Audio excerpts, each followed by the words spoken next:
How's it going, everybody, and welcome to Shin Megami Tensei Network Live. This is Link 165. I am your host, Spencer Presley, and this week's episode is going to be really different and probably going to have lots of sound effects like this and people running around and other noises. So hopefully it will not be a super huge disaster. But for this week, I wanted to try something a little bit more on the visual presentation side, and I wanted to go through and showcase all of the DLC. And I figured what better way to do that than actually get to the point in the game where you can show off the DLC. And unfortunately, the plan was to have me keep playing, because if you guys don't know, Kasumi is playable during a couple of sections before the third semester. Well, I say a couple. She's playable during like 2 fights, but they're all very scripted and you don't get to change any of her stuff at all. And the problem with that is after Christmas, I think, the 24th of December, the PS4 restricts streaming, and that means that we are SOL in terms of actually getting to show off Kasumi's costumes. So not only is this $15 costume bundle for the new playable Phantom Thief in this game $15, you can only use her in one dungeon, and you can't even stream it, and it's at the end of the game, and it sucks big time. But besides not showing Kasumi, I will be showing off all the battles, as well as all the costumes, new and old. So we'll probably start with the battles in the Velvet Room, and go work our way towards all of the costumes and just review them, because why not? I have nothing better to do. So this is all being recorded live through my YouTube channel. If you guys are watching this live, please drop me a question, whether it be about DLC or just the game in general, and I will gladly answer them. So, now that we're done running around as Ryuji, we are going to come to my first little complaint about DLC, which I find really weird that no one has brought up from people who bought it. We are just running around in the Thieves' Den right now. I did want to check something, if there's any cool, fun new art I had unlocked. Of course I have not. So I actually am recording this on an older save file. This is October 30th in the game, and the reason I did that is basically because I got all the way up to Kasumi and then realized, oh, I actually can't show this off to any of you guys, which kind of sucks. So I at least thought ahead and got to a point where I'm spoiler free in terms of I can play with Akechi, so we have pretty much all of the Phantom Thieves except Kasumi. So, and at least through my own personal opinion, I actually think Akechi has the cooler outfits than Kasumi. Kasumi's outfits are fine. I think her most interesting one is that Kasumi can dress up as Ren from Captain Full Body. Also, shout out to anyone here actually watching us live, and I am so sorry for Gen X Gamer, whose pre-order is still stuck at GameStop. That is really, really bad. So if you guys don't know, one of the coolest parts about the costumes DLC, outside of the fact that, hey, it's nice that you can use costumes in this game, is the fact that the costumes all have music from each of their respective games. And in the Thieves' Den, you can use all the different battle themes and whatnot, but the problem is it has none of the DLC as listenable in the Thieves' Den. So the Thieves' Den is this really great little social hub, but the problem is it's a social hub for one person. You can make these awesome rooms and like display all of your trophies and achievements and listen to music and watch movies and run around as different characters, and it's really great. They even have like an awesome little card game called Tycoon, which I highly recommend people check out. But you only can do it by yourself, so I feel like a lot of people are going to miss out on it, and the fact that not even the DLC has any unlockables in the Thieves' Den, I think, is a very good show of how the Thieves' Den was a great idea, but just kind of had a poor execution. We are now back at LeBlanc. We are just going to sleep so we can immediately jump into Mementos and skip through everything.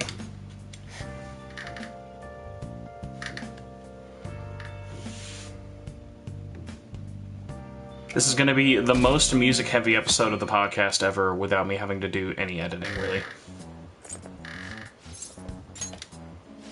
And just because Atlas is really, really nice, of course there's no internal audio scaler, so everything just has to play at regular voice. I did some testing. If I sound a little quiet or if I sound too loud, let me know. I can change my microphone, but I unfortunately can't do anything about the game's audio.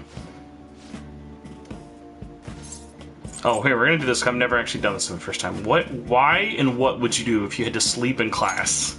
What is the benefit to this? Absolutely none. Fantastic.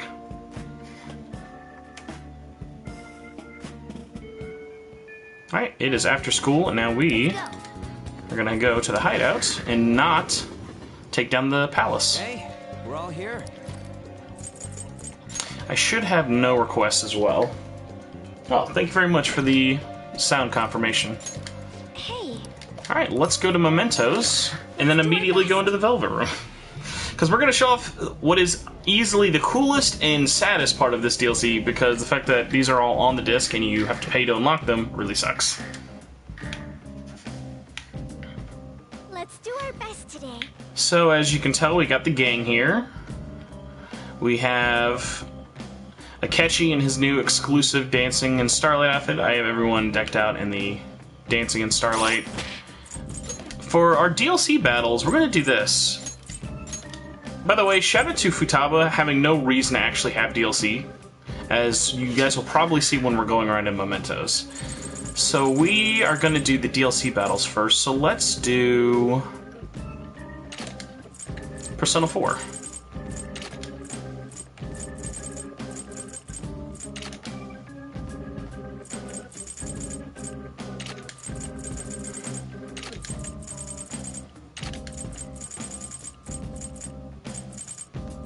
I am so blind. Oh yeah, because he has two Trish costumes. Oh wait, his is different. His is going to say Teddy. There we go. Forget they're not all the same name sometimes. There we go. We should all be decked out in P4 gear. There we go. I love how... I don't know, would you say, is Akechi supposed to just be Naoto? Since he's the ace detective? That's the closest comparison I can think of. Because obviously we have everyone with their glasses. Jesus, Murata looks terrible. Haru and Futaba are basically all just Risei. I feel like all the girls just look like Risei. The only other one is like maybe Makoto kind of looks like Naoto. What I'm trying to decide is how is Yusuke not Naoto? They all just kind of look like generic, just like people, so I'm probably looking way too into this.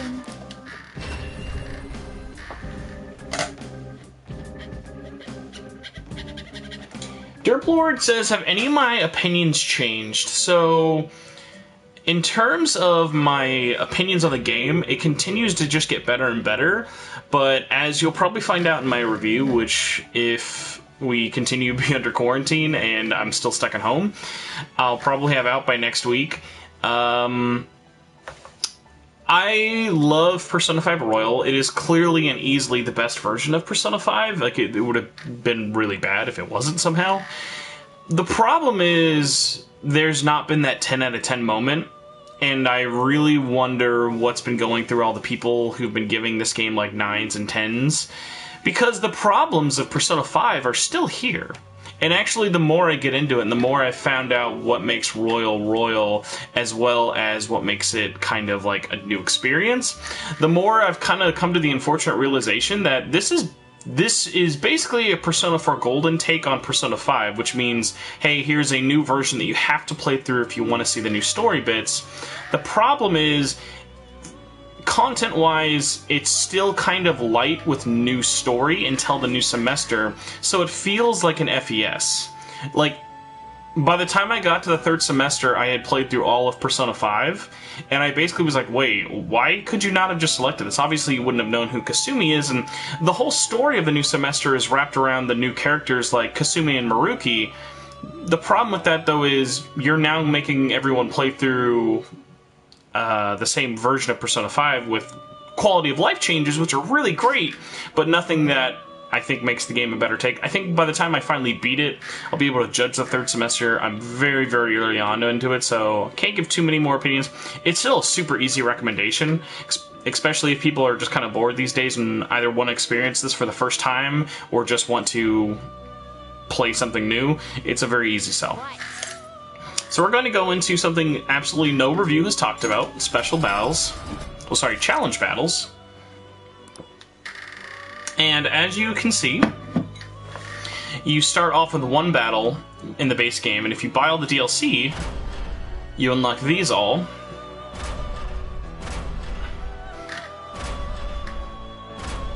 And these two are the most contentious because, hey, these are characters people are very familiar with and have a lot of nostalgia and love, but unfortunately they're locked behind a $10 DLC pack.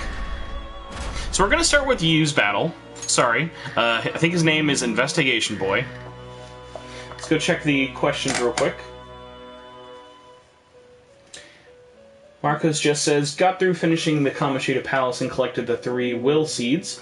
I was wondering if collecting these seeds are necessary to seeing the new content. So, the will seeds are not. They are highly recommended if you want to actually explore what makes the palaces new in most cases. A lot of the palaces early on in the game are going to feel very similar. I didn't really feel like the palaces changed a lot until I got to Okumura Foods.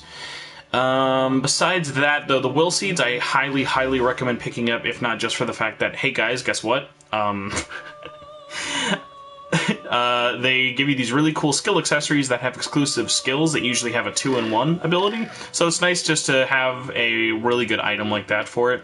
And the items, when you get them from the 3 will seeds, probably don't seem that great, but when you bring them to Jose later in Mementos, he refines them, and that's what makes them their true 2-in-1 skill accessory.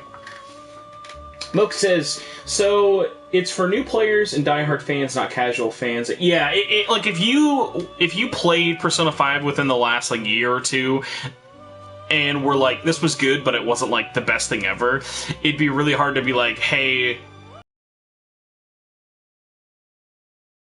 like the changes are nice in some stances, but nothing that was like, oh my god, can you believe they changed like the trendy beef set, the beefy trendsetter to like Angel?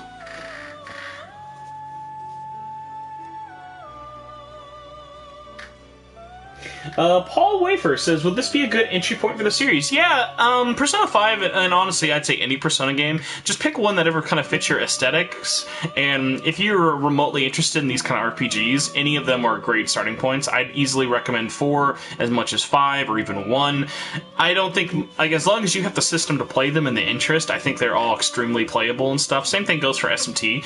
I'm always weird in the sense of, like, I always recommend my favorites, so I always like to recommend Soul Hackers over 4, but I know 4 is like a really good starting point because a lot of people have a 3DS and it's just more viewed as like a more modern game. Okay, so, oh, hello Velvet Network, thank you for coming in here. Alright everybody, let us get into our first challenge battle with Yu Narukami, aka Investigation Boy. And there actually is newly recorded dialogue with Johnny Young Bosch, and you'll see later with Yuri Lowenthal, as well as with, at least with, I think it's Futaba comments on him. Oh, Weaver. I'm sorry, I'm very bad with names. So for these battles, I'm pretty much just going to be quiet and just kind of let you guys watch them all. Who the heck is this guy? He's kind of like Joker, I think. Never mind, just don't lose. I'll do everything I can to help. So, actually, before we get into the fight, I do want to say something about these fights. So, special battles, or challenge battles, I'm now forgetting what they're called, are all about fighting your opponent and getting as high a score as possible. Your score is determined by damage. So if I did an attack that did, let's say, a regular physical attack will do like 100, I'll get 100 points. The higher the points you get is not only to defeat your boss, it's also to get a higher reward. So right now, if you look at the very top of the screen, you can see that I need 300,000 points to beat this battle, and that's pretty much why. So on the top right corner, though, you can see if you beat within 20 actions, you get 300,000 points automatically. Physical attacks get 5 times points. Tech attacks do 7. Haru attacks do 4. And if I take them down, it is times 10 points. The opponent is strong. Don't do anything reckless. Enjoy his Persona 4 dancing model in all of its HD glory. It's time. There.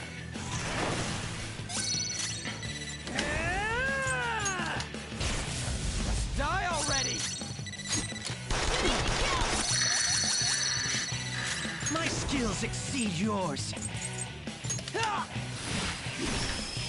Someone take over.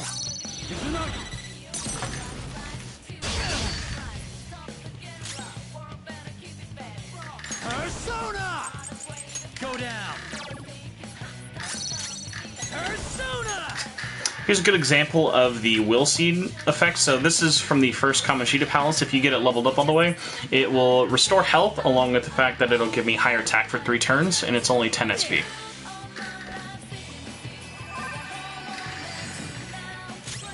Persona!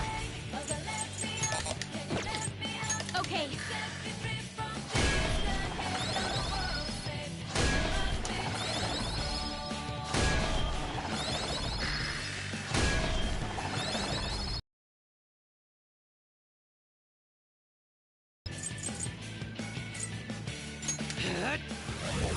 Breathe and move on.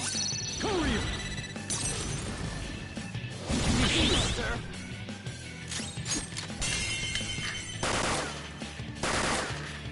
Ooh, that was cool. Up to you. All right, on to the next. Woodland Persona! Get wrecked! Persona! Crap! No dice! This could be tough. Plus skills will be nullified, so be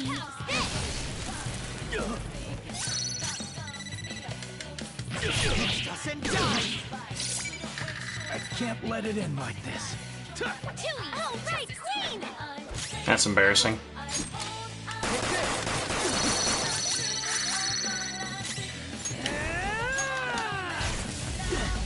Not bad. Persona! Prepare yourself! Finish it for me! My skills exceed yours.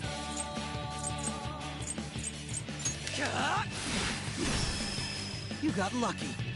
Zarosha!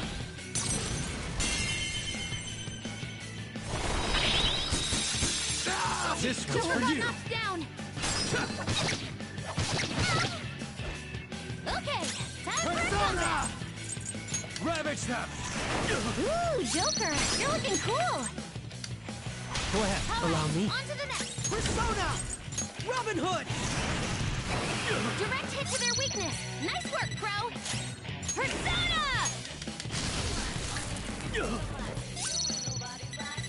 Skulls My on skills ice! We exceed can't move. yours. Direct hit to their weakness! I Nice can't work, let Crow! it in like this. Eat this! Come! There! This enemy is tough. An electric attack won't work on Weapon us. Persona! Too slow. I'll use my persona. Strong and immune to physical strikes. I couldn't finish it. Won't work. Persona! Strong and immune to physical strikes. Brute force won't work. Nullified? Go! He's an ugly! This one's Joker for got you. knocked down. Derplord says, do I feel like the new Akechi Confidant rank should have been in the base game? It is so good Okay, time that for a it is not only the best storyline in the whole game for Confidant ranks, Akechi's, like, whole new storyline, at least for me, made him go from, okay, Akechi was an interesting character with a cool twist at the end, to, like, he is now my favorite Confidant rank in a long time, including many social links and stuff. Like, he's easily up there as, like...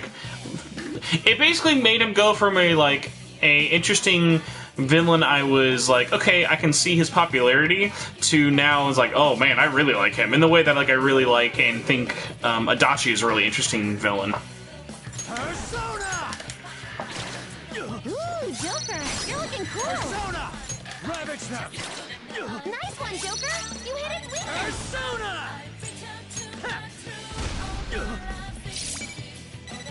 Persona! Thanks! I'm grateful. Chase my wrath! I can't let it in like this. Courier!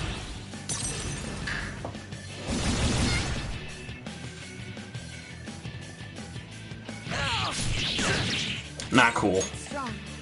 And psychokinesis won't hurt us. Weapon Persona! Ha! This might sting. Persona! This skills will be nullified, so be careful. Finish it for me. Persona! Bro, you gotta watch this! It looks vicious. We should go directly for its weakness. Persona! There! Ooh, Joker! You're looking cool! Do it! Not done yet! Persona!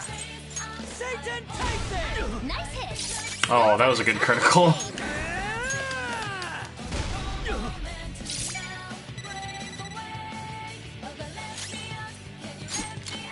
I'll use my persona! Taste my wrath!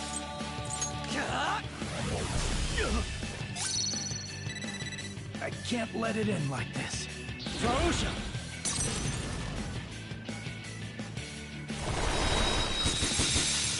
This one's for you!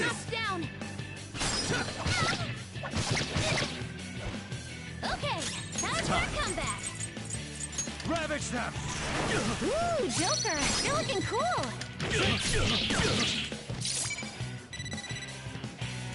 Persona! Okay.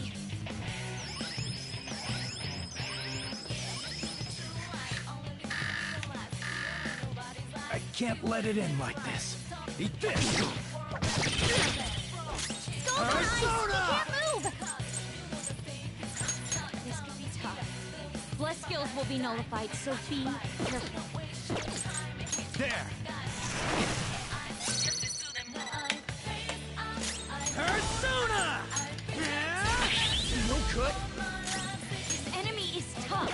Persona! Electric attacks won't no hold barred! Seems it can still fight! Persona! This enemy is tough, and electric attacks won't work on it. I was merciless. Go! Izanagi!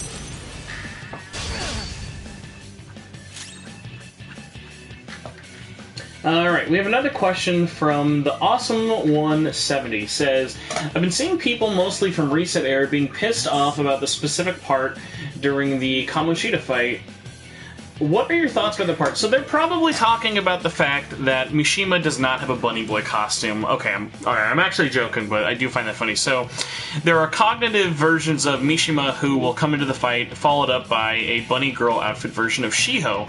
And the game lets you choose, do you want to continue to focus on Kamoshida while this bunny version of Shiho feats and balls, which will do a lot of damage to you guys in the battle, or you can basically take her out.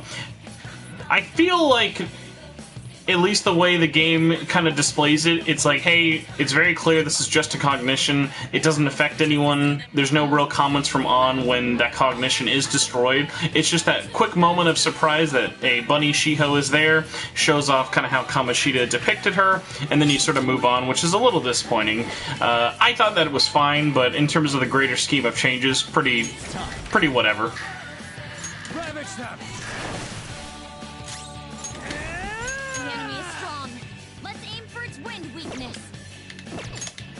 You know what? We got items.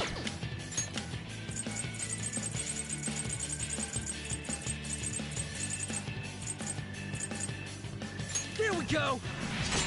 Why'd I do that? I was supposed to do wind! Why didn't you guys stop me? I'm having a moment, guys.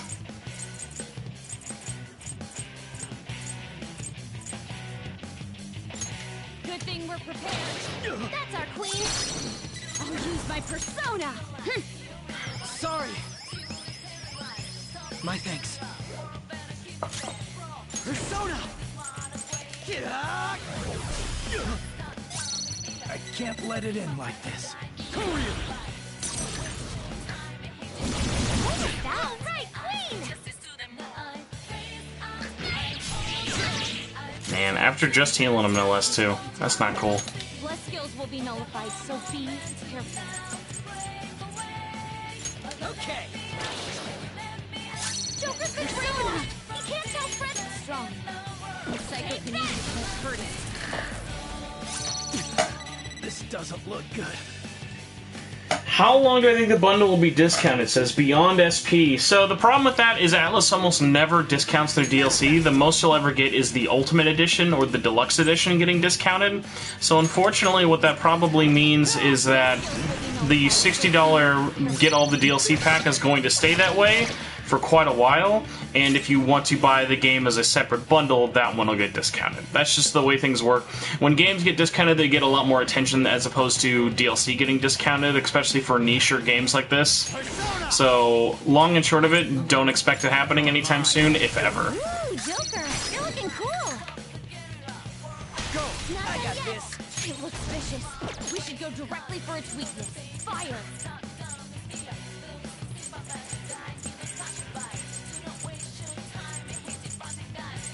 Ready when you are! There! Right in the weak spot. Looking good, Skull. Persona! Persona!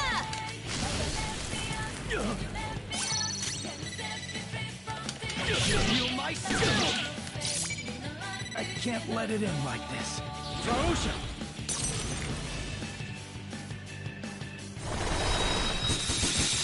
Careful there. Skull's on ice. Persona! He can't Ravage them! move. Ooh, Joker, you're looking cool. Go down!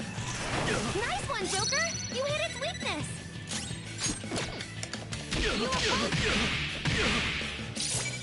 Skull's on ice. He can't Now, move. Robin! Direct hit to their weakness. I Nice can't work, let bro. it in like this. Let's go. There. Persona! Cheater! This enemy is tough. An electric attack won't work on it. Alright, Akechi. Pew pew pew pew pew pew pew. He's enough. Oh wow, still not dead. Persona! Some other way. Persona! Go down! And that should finish it. Ooh, Joker, you're looking cool. Wow, alright. One more time? Nice one, Joker. You hit its weakness. Wow. He is just a toughie today. Okay. Alright, Regis. We weren't going in for points anyway.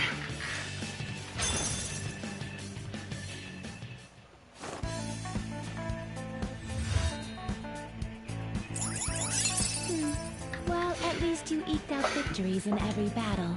Alright, so Derp Lord, your question is, do I like Adachi or Akechi? I'm assuming you're meaning more. It's a little too early to say. I have many games of Adachi time, especially his story in the Golden OVA along with Ultimax. Akechi, it's tough, because I have that nostalgia I have to work through with Adachi, so I think once I beat Persona 5 Royal, I'll be able to answer that a little more confidently.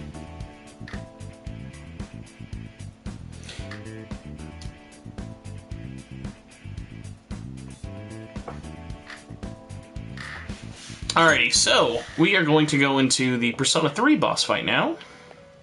We're not going to show off all the other challenge bosses, just because when you kind of see them, you get a good idea. But they are fun to sort of show off all the different mechanics, and they did honestly put a lot of work into the different animations. And when you fight them, you get to have them basically on merciless difficulty level, so have them just destroy you immediately. Obviously, if you are not level 50, these fights will be pretty tough on any difficulty. Oh, actually, before I do this, we have to have everyone be thematically dressed appropriately with their DLC. We're not going to do it for everybody, just because I'm aware only like 3 of us are going to see them. So let's get our Gekko-Con High outfits for Makoto and Akechi. And get into this. And enjoy the dulcet tones of just everybody involved in Persona 3 that you love. Lotus Juice and Yuri Lowenthal.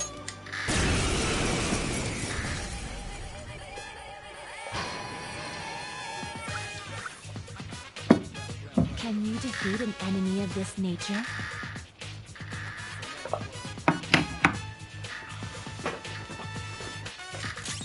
really weird they didn't play the dialogue again. So during that awkward moment of silence is when Futaba would be like, "Wow, he's just like Joker." The opponent is strong. Don't do anything reckless. Appreciate Persona 3 dancing in Moonlight. Seas Boy, canon name. What is going on, Matt B29? The opponent is strong. Don't do anything reckless. There.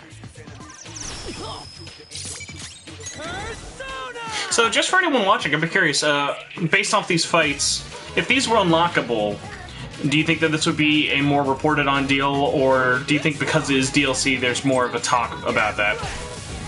Die already! I'll use my persona. You think you can still fight?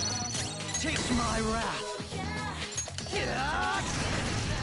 Someone take over. Orpheus.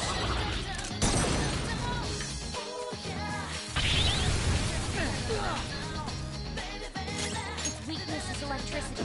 Tough. If you can use that, it'll go down You're fast. mine. Ooh, Joker, you're looking cool. Go. Hold on, on to the next. Right in the weak spot. Looking good, Skull. Persona! Persona! How's this? Persona!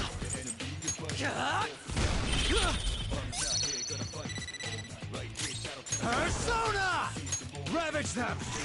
Nice one, Joker. You hit its weakness. Persona! Right in the weak spot. Persona! Persona! I'm not staying down. Attis!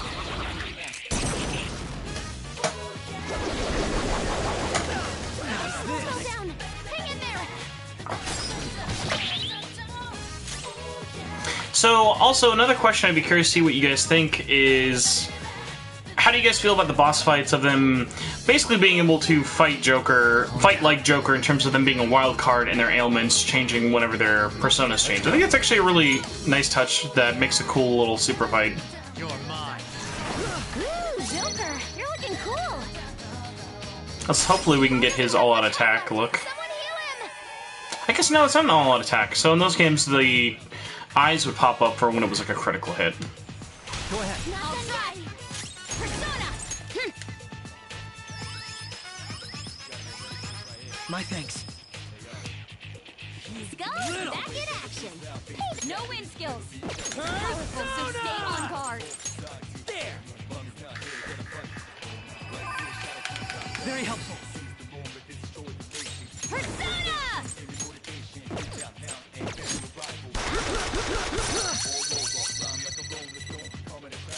Persona! Now, Robin. Direct hit to their weakness. I'm Nice not work, bro. staying down. Stick free. There we go. Got knocked down. He needs Those will never not look cool. I'm just like so nostalgic for like that look. strong and immune to physical strikes. Brute force won't work.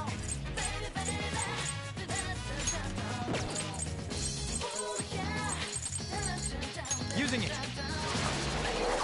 Ooh, Joker, you're looking cool. Up to you. On to the next. You're tough, but weak to nuclear. You know what to do, right? Weapon persona. No good. I'll use my persona. Nice one, Queen. You hit their weak Now, point. my redemption. Persona. Nullified.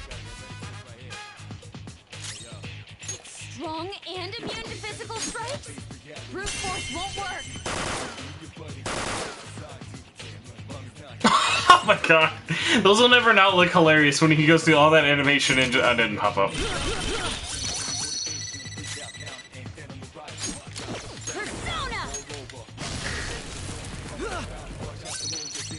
Persona.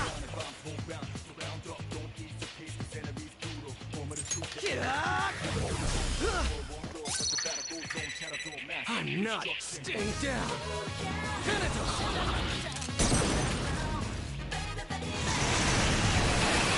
Buster's knocked down. He needs cover.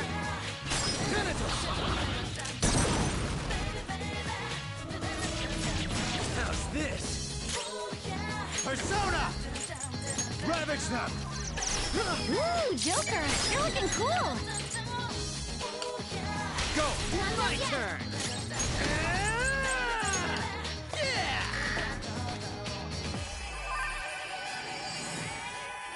Queen's in trouble. It looks bad. It's a little weird because we are doing it in like a boss fight mode. I think Blessed Shot is now once a day because obviously your ammo refills every battle. We will test it momentarily in Mementos when we're done with this fight, though. The enemy is strong. Defeat it quickly with plus attacks. Out of our way. Now, Roll my up redemption. again. It's payback time. Robin Hood. Direct hit to their weakness. Nice Not work, Crow. staying down. Take this. Let's go. Go down. Ooh, Joker, you're looking cool. Yours. I'll do my best. My skills exceed yours. Queen's in trouble. Persona! Persona. Now, Robin. Direct hit to their weakness. Nice work, Crow. Persona. And it should be it. Rabbit snap. There we go. Perfect.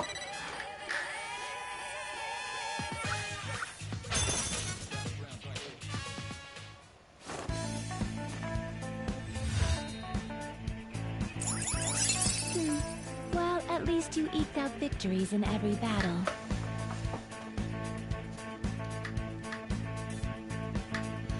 Alright, so that is the special challenge battles with Persona 3 and Persona 4's main protagonist. I won't go through showing off all of the other ones, but just wanted to kind of point that out in terms of, hey, take a look at these really cool battles that have a lot of unique voice acting and dialogue. The other ones are fun. Special challenge battles in general, I don't think the rewards are always super worth it, but when you keep leveling up and cranking up the difficulty of it all, they're really kind of fun just to get around there and mess around with different team mechanics you don't always get to necessarily experience in the main game. Plus, it is just kind of fun. It's really weird hearing me say this because I've never been a fan of score attacks in video games.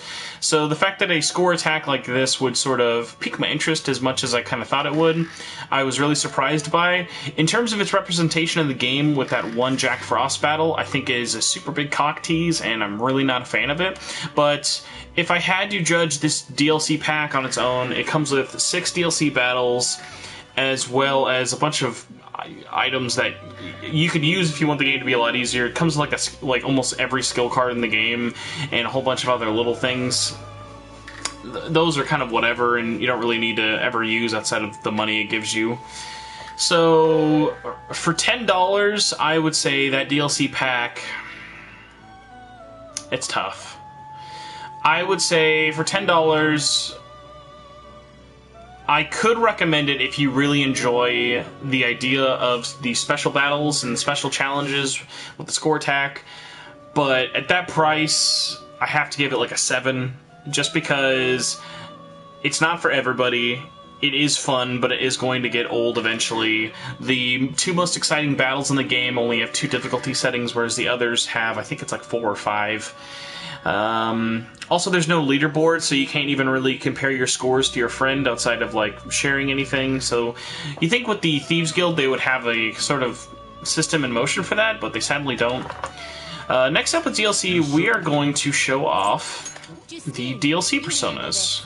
And I don't think I have, like, any of them summoned, These are the paths you have walked. because I am not a cheater pumpkin eater. But I have them all anyways because I bought all of the DLC because I have a problem and want to show it off to you guys. So let's see. Okay, cool. So it'll show off what they look like even without us having to summon them. Basically, all you need to know is all of these are from other past Persona games and are super, super powerful, and if you just want to make the game even easier, which you don't really need to do in Persona 5 Royal, it's not a super challenging RPG, this can be something you can do. You can also summon them if you do not want them to be as high leveled, but obviously you go through a little bit more work that way, and I've never really understood the point of the personas, like the DLC personas, just because they are so powerful, and they just kind of like, okay, it's cool to like hear the character say their name, especially, oh my god, what's the really, really long one? Izanami no Kami Pikaro is really funny because the way that Xander has to say it, it's like, he says it in like three syllables. Like when he summons him, he goes like, Izanami no Kami Pikaro!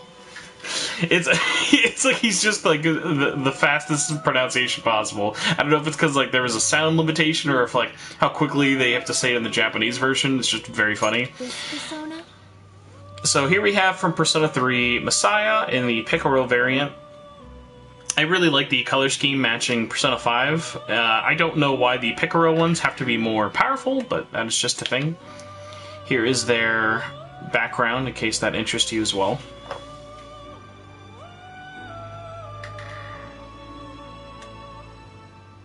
Oh, what are my thoughts on the fusion alarms? So when it first happened, I had a heart attack and also laughed my ass off because basically now in Persona 5 Royal, you have this, for lack of a better word, spider sense when it comes to the fusion alarm. So fusion alarm basically means, hey, you've not fused in a while, or something tricked off in the Velvet Room and you now need to come back. You have a higher chance of getting accidents, but also a lot more powerful skills.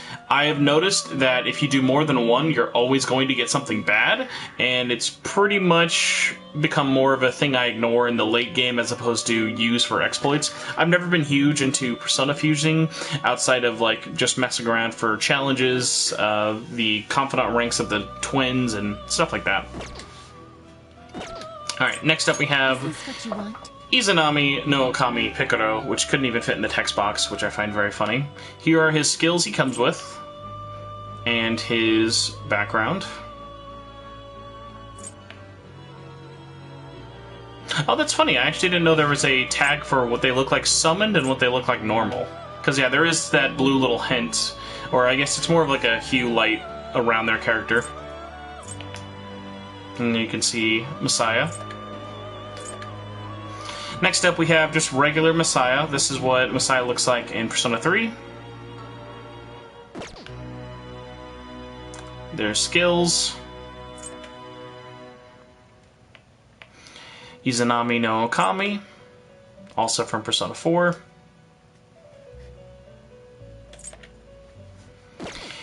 Here we have, oh, and I'm definitely going to ruin this pronunciation, we have Raul.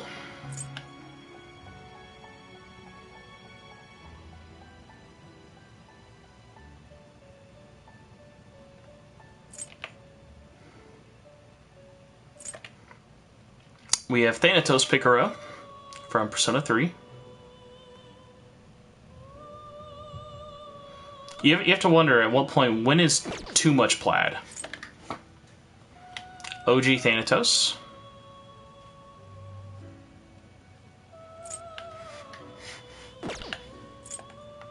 Also, level 69. Nice. Next up we have the enormous Asterius Picaro. This is Labrys's, I guess to be fair, this is Shadow Labrys's persona from Persona 4 Arena Ultimax. I just know, just Arena in general. So we do not get to see what the whole back of the model looks like. I'm guessing just because of the way it looks, they probably only really want you to look at it from certain angles. Interesting look with the Picaro. And then here is his default look.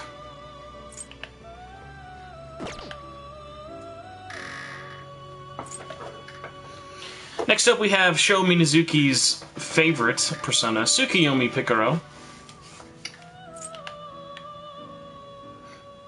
These were all DLC, by the way, from the original Persona 5, so none of these are exclusive to Royal, but they are all part of the DLC category, and they're all going to rank in the same of, I'd say, don't.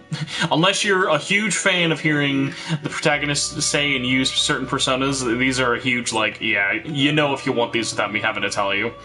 I just wouldn't understand why anyone would spend money for them. Next we have Athena Picaro.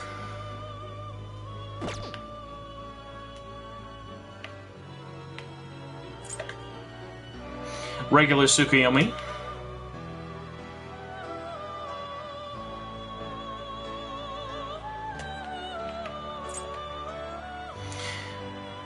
Now we have Izanagi Piccolo, which I think actually the it's really funny.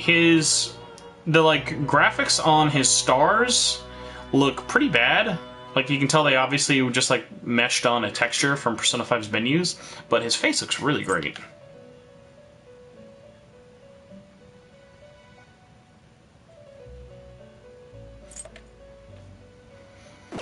Regular Athena.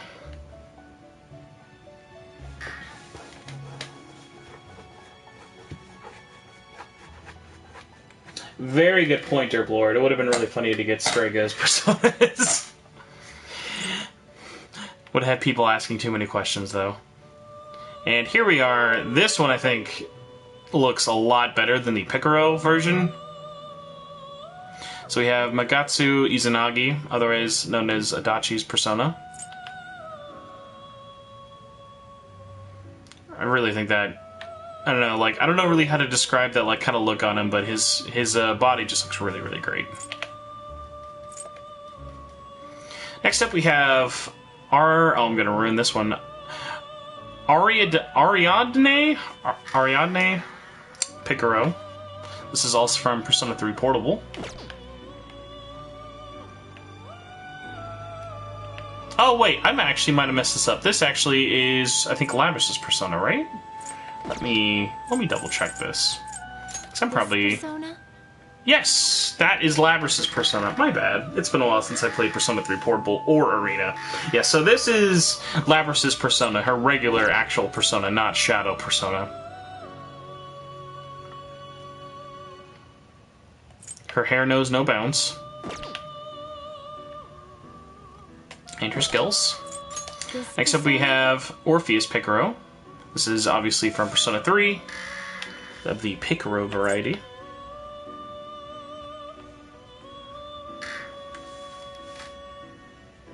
No, Labrys was not in Portable. I just confused the like all-white look of Persona 3 Portable's female Orpheus, and I forgot they're actually just both called Orpheus.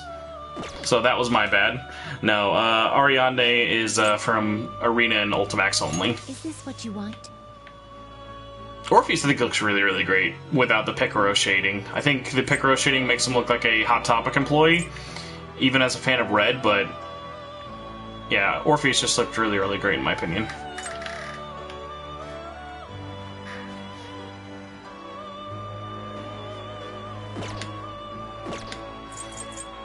Is this what you want? Here we have Marie's persona from Persona 4 Golden. This is Kaguya, but the Picaro variety. And for whatever reason, they don't let us see the backside of her wings, but they are there. I have seen them in the game.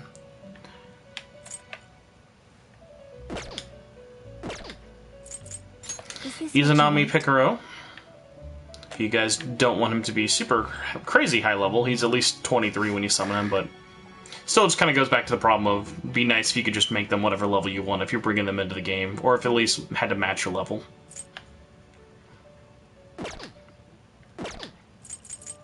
Is this what you want? Regular Izanagi just looks fantastic. You can tell like all the personas get like a ton of work and love and put into them, but all the ones that were DLC, they were like, all right, we gotta like actually make these all look good. With the exception of Adachi's Picaro variant, I think that with the stars looks really bad. Regular Kaguya, who looks way better with all of her colors actually here. Shout out to Kaguya for being probably like the least popular persona that was made DLC, but I just enjoy Marie. Orpheus of the female varieties, Picaro. Another all the like Picaro variants I don't get for Orpheus at all. This persona? And then here we go, the much better looking female variant.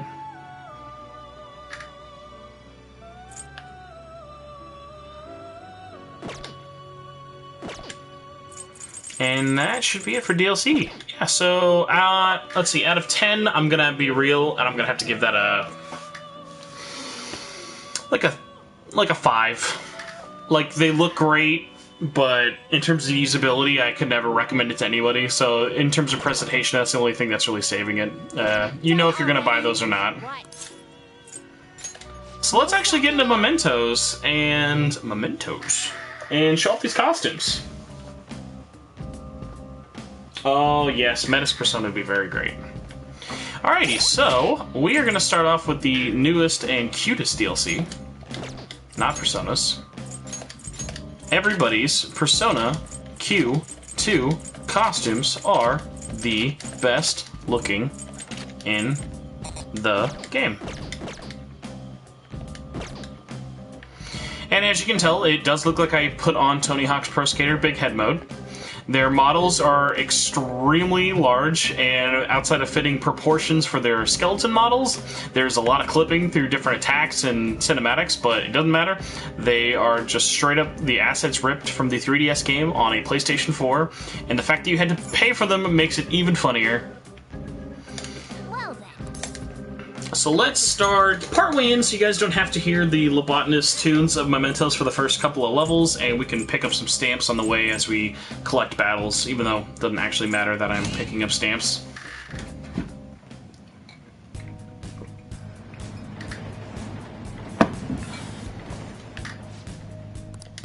Alright, and a little reminder, by the way, for the DLC packs, if you are buying them individually... Oh no... I had all my notes up except this, so I'm going to let people listen to the battle theme once I get into a battle. Oh, here is also DLC, but this was free anyway, so it doesn't matter. There are decals for the Morgana car, and it's just whatever. Oh, hey, so here is me making the Morgana car, meow, because as people found out through my Twitter and Facebook video that, hey, this is a thing, and if you should be able to hear this in the chat. If you can let me know if you're hearing the meowing. This is me just rubbing the touchpad, but if you push down, you just get that nightmare fuel. Alright, we don't need treasure chest. We're just looking for a fight. Come hit me. Oh man, you know what? Okay, yeah, we're not too low leveled. I was worried about we might be instant killing. Don't rush this. So enjoy the dulcet tones of Persona 5 DLC music as I look something up. Calm down.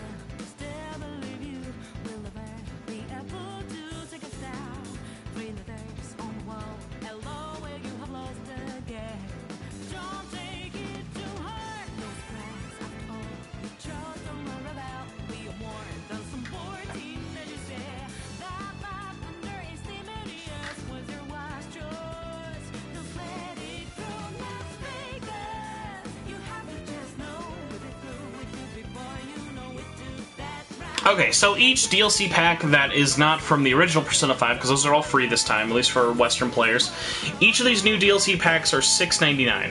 They all come with a new costume for everyone except Kasumi, because she is special and you have to pay $15 for all of her costumes, but since we're not showing her off, we're not going to be showing her or reviewing her DLC.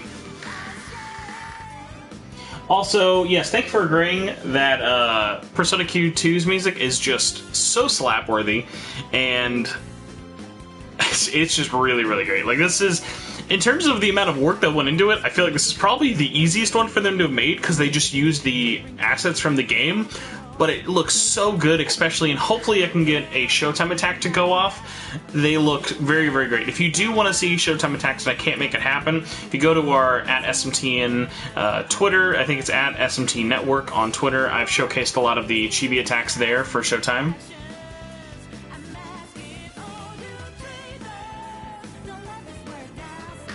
Alright, so let us get into some attacks.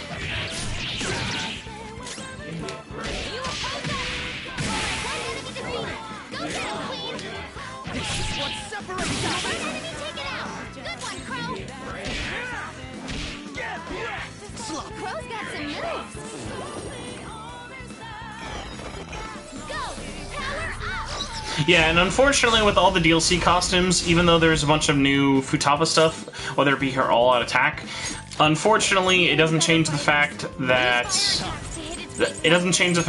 Futaba is always just wearing her default costume, which kind of sucks. So here's the very fun juxtaposition of all chibi going into all attacks. Are very weird.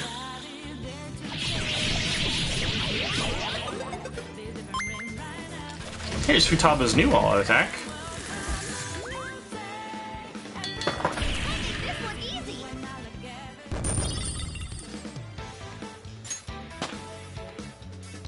Okay, as we go and listen to the results screen for Persona Q2, obviously you guys don't get a super great example of everything unless I showed a Showtime attack, but honestly, if you are a fan of just the music alone from Persona Q2 or think that chibi models look really cute, this is without a doubt the best DLC costume pack in the whole game, easily recommendable even at $6.99. This is a 10 out of 10 must play Persona Q2 again.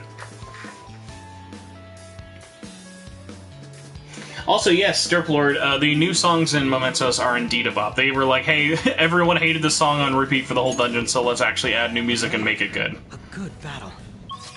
So, now that I actually want to try and show off some of the Showtime attacks, I should head as deep as possible into Mementos. And this will give us a good chance to swap out everyone's costumes. If there's a certain character, by the way, you guys want to see, just let me know and I can switch them out, no problem.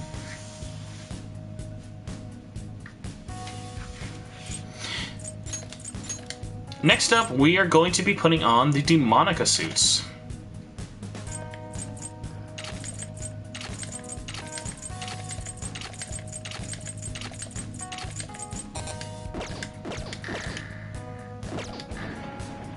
So everyone with their Demonica costumes basically look the same with the exception of Joker. He gets the full getup from protagonist. I don't even remember what Strange Journey's protagonist canon name was.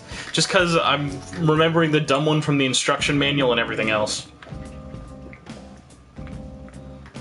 So Morgana looks actually the most silly with his helmet on. We're going to leave his helmet on. And put Joker's helmet on just for comparison. Everyone else, they all just look the same with the helmets on. The only key difference is Joker just fills it out with the costume better, and Morgana gets the awesome Jack Frost version of the helmet, which just looks fantastic. And is probably the only time where his size makes a costume. So we are going to change the car details, because there's only two, and they're kind of dumb either way. And we are going to go all the way to the bottom, at least as far to the bottom as we've been.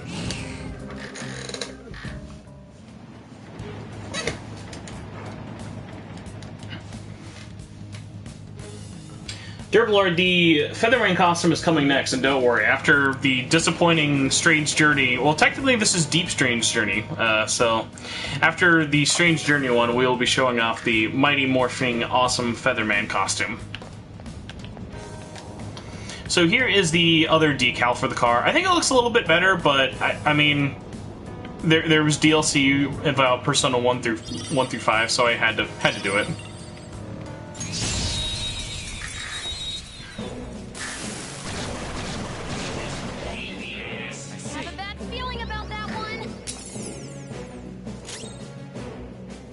By the way, everyone, apologies, I had meant to do this for the first DLC, but for Persona Q2, the DLC song that was used in the battle theme was, let me get the name up here, that was Invitation to Freedom, and for Deep Strange Journey we have Alex's battle theme, which I think we can all universally agree is way out of place here. It's just like too up its own butt.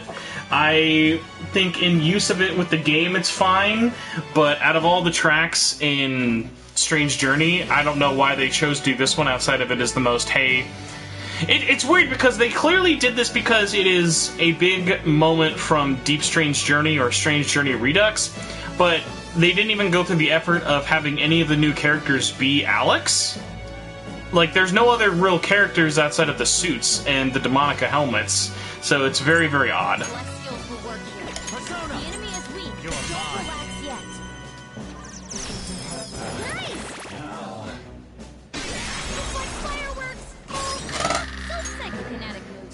Here. Nice. Good work, everyone.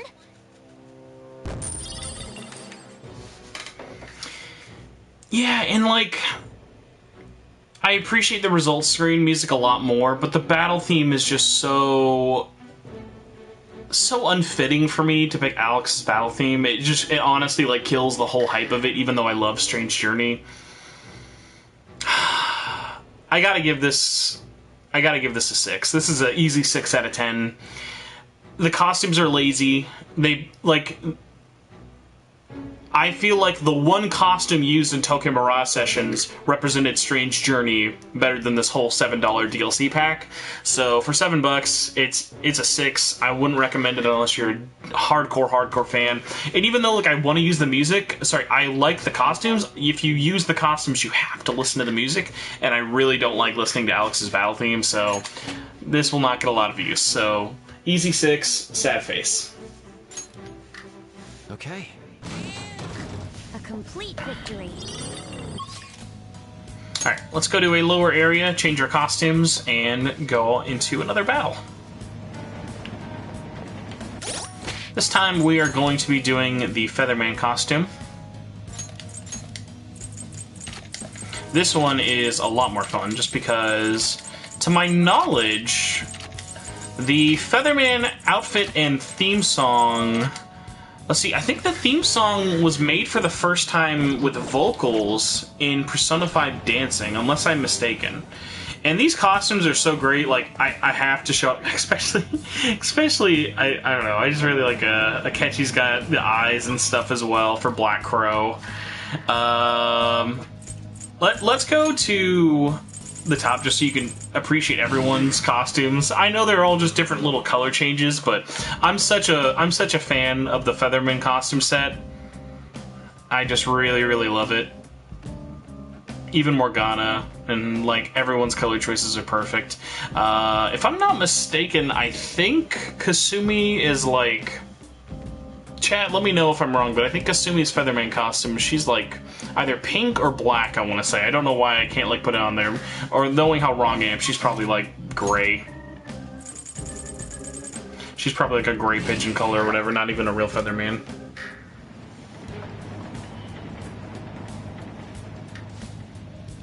Yeah, Matabi brings up a really great point that unfortunately is true. Persona 5 Scramble definitely spoiled me in the sense of I love in Scramble you can have DLC battle themes from almost any Persona song, from Persona 1 all the way to Royal and even Scramble, and you can put them all in shuffle no matter what you're doing, whereas with Persona 5 and Persona 5 Royal you have to be using a costume to use that outfit, and it's a real bummer. Also, I know this would have been a huge pain in the butt, but if everyone's gun was actually their equipped Featherman gun when you were using it in battle, that would have been pretty cool. So let's see if we can find a fight. There you go.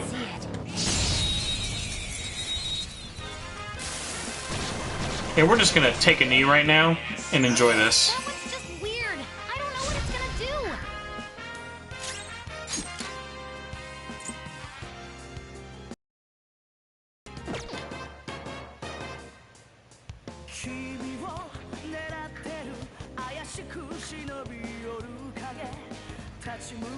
I'm not done.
Go down.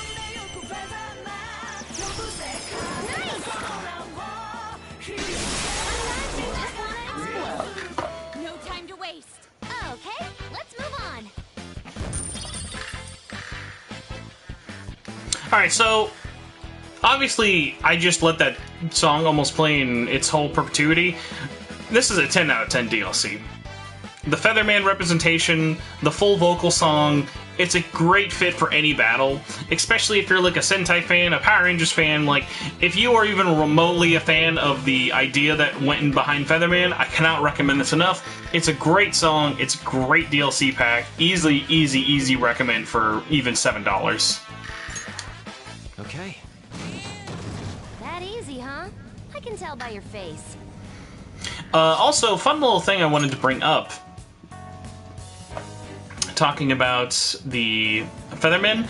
In Persona 5 Royal, there's a new game that gets you play in, and one of the games you can buy is all about the Featherman. It is like, I think it's called like the 6th Featherman or something, and it is got an actually really interesting story to it. It's still displayed almost entirely through text, and like there's like 2 visuals for the whole game that you see in a tiny TV screen. But if you enjoy hearing an 8-bit rendition of the Featherman costumes, they're fantastic. That's all I gotta say. So next up is a weird one that I'm kind of surprised wasn't DLC in the original game, and that is the Velvet Room costumes for everybody. So the Velvet Room set is a interesting mix. You're basically going to either look like Igor if you're Morgana, Elizabeth, Theo, or Margaret. I don't know why I got so stuck on Margaret for a second there. That was really tough for me. So we're going to show off everyone's outfits up top here. And yeah, it's fine. I don't know if this is just through years of playing Persona dancing games where this costume was just kind of like a given for everybody, but it just kind of feels whatever. We have 2 representations for Margaret. We have 1 for Elizabeth, and everyone else is just kind of in the normal getup. Even like Morgana, who I feel like should look so derpy. Like, we've seen the Igor look through Persona 4 dancing with the glasses and other stuff like that. It's just kind of like, okay. The real interesting part about this was I was not sure what song they were going to use. I was like, what song could they use for the Featherman theme? I mean, for the Velvet Room, that would be kind of all-encompassing without just being the regular theme. So, I don't know if you guys know this already, but they decided to pick Battle for Everyone's Soul, which is, like, appropriate, but I feel like for a battle theme you'd want to hear over and over and over, not like super up my alley. It definitely kind of goes back to Alex's theme, but not as like omnipresent as like, hey, this is a huge big boss battle. So it's a cool song, but definitely not one that I would want. And goes back to my complaint with DLC songs that just makes me wish, like, hey, why can't all of these songs, if you own them, just be on like a DLC playlist where, hey, this is a 100+ hour game. Why do I have to go into a menu and pick one song at a time I want to hear and wear an outfit for each song?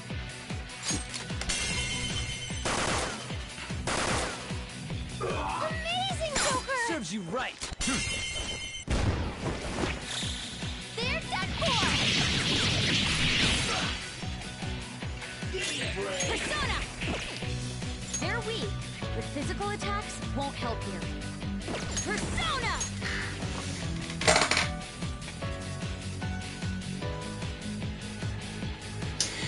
No, Battle for Everyone's Soul, this is from Persona 4, I think, if you fight Margaret, if I'm not mistaken. If I'm wrong, please let me know. It's been a while. Persona! Robin Hood! The opponent's weak.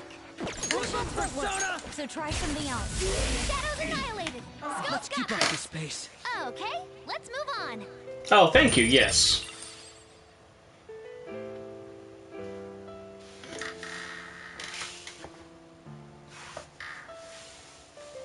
I will say, the really, really nice touch for the results screen. Probably not one that you would actually sit around and listen to the whole thing, but is kind of cool just for... Not a song you get to hear a lot. It's the piano rendition of the Velvet Room theme.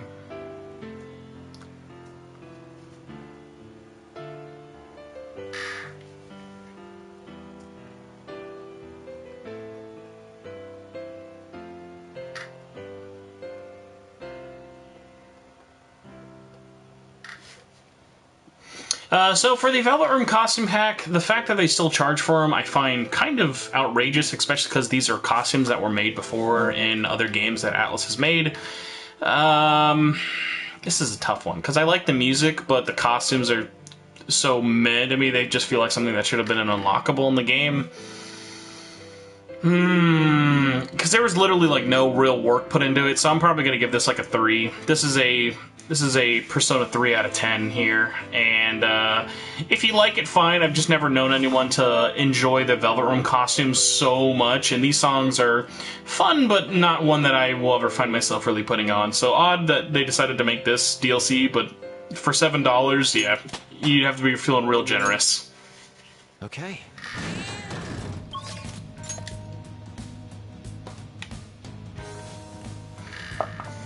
I think next up, I think we might actually be out of new DLC costumes if I'm not insane. No, we have what is probably my favorite, actually, outside of Persona Q2. These are awesome. This is an example of taking something you've done before, straight up ripping models out, putting in new ones, and having me be just as excited and happy for them all. So here we have the Dancing in Starlight outfits from Persona 5 Dancing. They are fantastic, they are amazing, the battle theme slaps so hard because it is just groovy playing, and as you can tell, the coolest new addition to this is it is everyone's Persona 5 Dancing costumes, and Akechi got one because he was DLC in the original game. Insult to injury, I know that game needed any more DLC already, but he did not actually have a dancing costume. Akechi now has this exclusive outfit, and the fact that it was not in the dancing game and is only in this is a true travesty because it's actually fantastic with like the feathers and stuff around the neck and the hat. It's just so him. I'm amazed I've not seen more people try to cosplay it. I think it is easily one of my favorite costume packs in the whole game. Let us start all the way at the end again, so you guys can enjoy some nice groovy.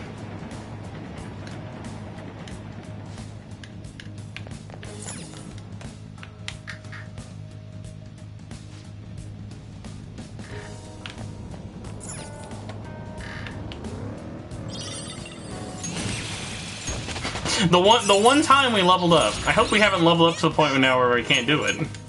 We're just gonna forget it and be a travesty monster. Because this save is getting nuked in a second.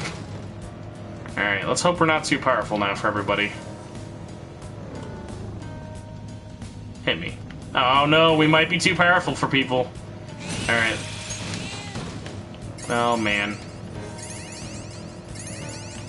That's okay. If we're too powerful, we can always attack them if we are fast enough. That is just the only problem with showcasing all this off. There we go. We just have to attack them. That one's just weird. I don't know what it's gonna do. Alright, so obviously, as I mentioned before, this is Groovy, the opening theme for Persona 5 Dancing. really, really fun, very upbeat, and just fits the battle, and it's just so, like, uppy and fun. I think this is one of the best, like, battle themes for, like, hearing on repeat, tied up there with Persona Q2.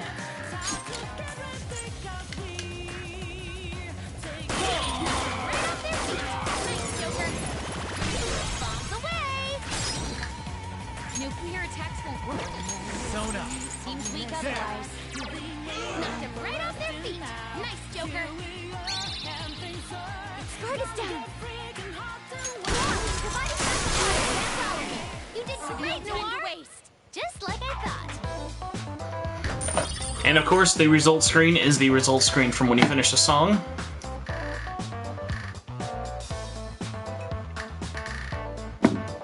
Yeah, considering how bad the music choice and the outfits in general from the Persona 4 dancing crossover DLC in this game, the fact that the Persona 5 one is as good as it is, even though it is just the same costumes and just using old songs, it's a true testament. If it wasn't for the fact that... Okay, so this is a weird one. Like, in terms of my nostalgia, it probably makes me want to say this is a 10, but if I'm being honest, these are like a 9. The songs are great, but they are just straight up, like, model rips. The only new bit of costuming that went into it was Akechi. Kasumi doesn't really count because she is still her own DLC. So, solid 9. Can easily recommend just for the songs alone, even if you do not like Persona 5 dancing. The music just works to the battle theme really, really well. Yes, as I have had many a times of me just on this result screen, just like, alright, I'm just gonna stay here for 30 minutes and get nothing done. Especially in Persona 5 Dancing and 3. They always have very, very good result screens. Who would have thought the game about music has really good music?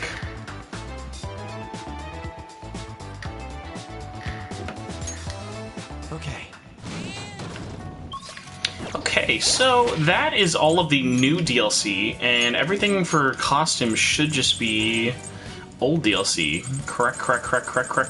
Correct. So that is going over all the new ones. I'm going to do a couple of battles with I'll try and do at least one battle with each, and obviously these are free, so I'll probably just be reviewing this in terms of, like, series representation to what I think they are. So we're just going to go in order from... Oh yeah, we're definitely not doing any that are in base game costumes, because those don't change anything and they're pretty whatever. Don't need tracksuits. Tracksuits are technically also DLC, but those are free for everybody. Man, this is a good question. I'm trying to remember if loungewear it was for everybody. Let's take a look. Oh, yes, okay, now I remember loungewear. Yes. So, we are only going to do crossovers. So, you guys have already seen the ones from Persona 3, Persona 4. Those, I would say, I'd say they are fine. Persona 4, I think, is probably the weakest out of the two, but I'd say they're both pretty fair. So, like, they're 7s. Persona 3 and Persona 4s. Let's just, let's go and show everyone's off, because we only showed off 4 characters of each, I guess. So let's show off everyone's Gekko-kan High, and then jump in.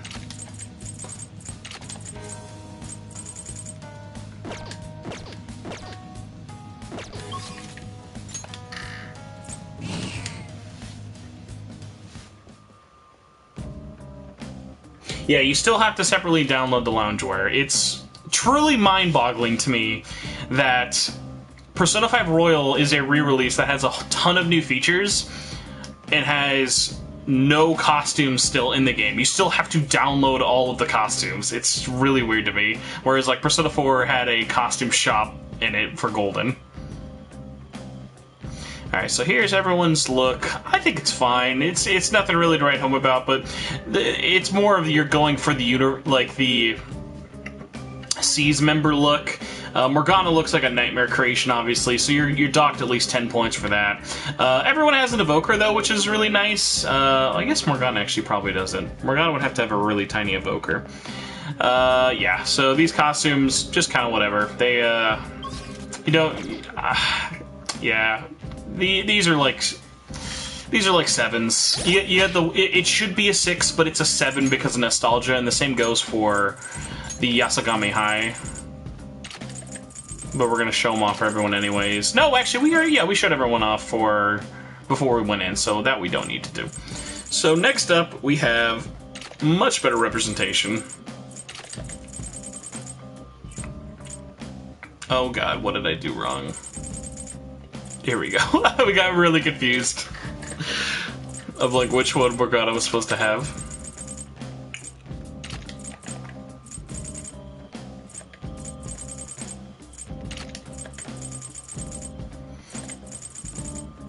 This is a new level of speedrun for selecting DLC costumes in really bad Showcase.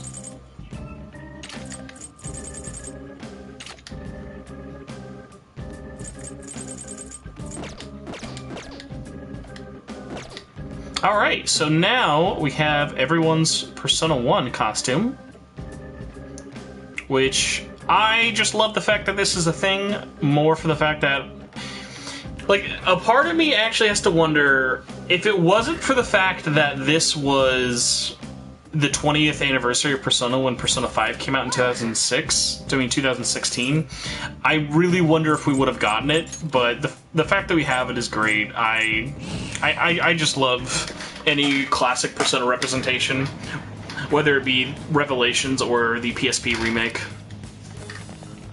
And I think their costumes are just like so 90s anime, I love it. Look at that big oaf. See if we can get him to turn around, do you think? Here we go. Who's got the advantage? Don't rush this. Oh, awesome choice. So, if anyone here is not aware, this battle theme is called Alone Prayer. I'm not done.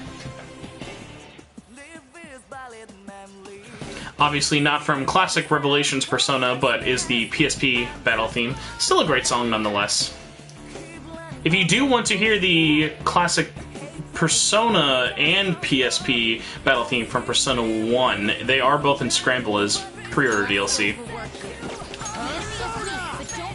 But I still think this is a great song. The PSP remakes are really, really faithful. You're mine. Ooh, Joker, you're looking cool. Beat him up. Persona. Persona! Robin Hood! Let's keep up this pace. Good work, everyone. And the results theme, just really great.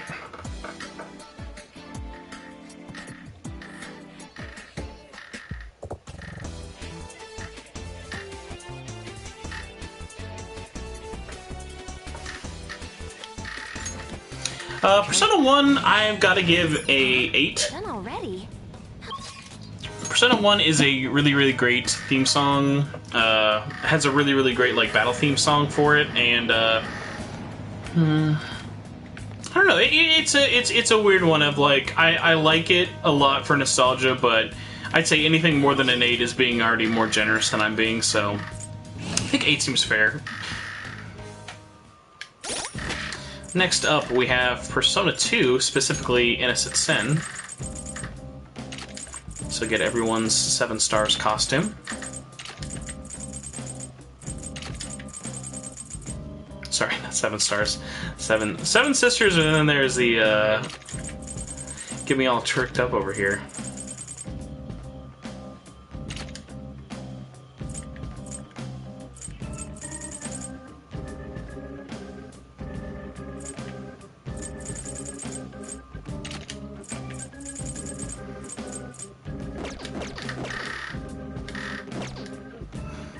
So, I like this one a whole lot more just because it definitely gives a little bit more personality. The boy and girl costumes look a lot more different. Still have Ryuji's shirt and some other pixie love over here with Trish. And I mean, hey. Akechi as June, just gonna say.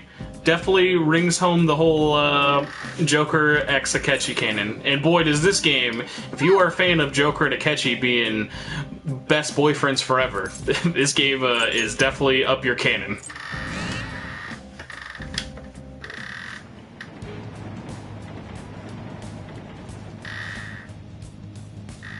Yeah, so the Persona 5 Scramble series music was pre-order bonus only, but it was basically just a code that came with the game. If you still imported a copy from Japan, those DLC codes would still work. They weren't like they are in America, where those DLC codes are like on the receipt. Surprisingly, that DLC, unless I have not checked the PlayStation Store in a while, that is still pre-order exclusive only. We can check that at the end of the stream, though. So here's the Innocent Sin battle theme, which, again, just so good. Just so good. Look, the fact that people... I know that Persona 1 and 2 are a lot harder to get into for some fans. I don't know how someone could listen to this battle theme and be like, eh, classic Persona's kind of boring. Not really into that. The characters are great, the music is great, the stories are amazing.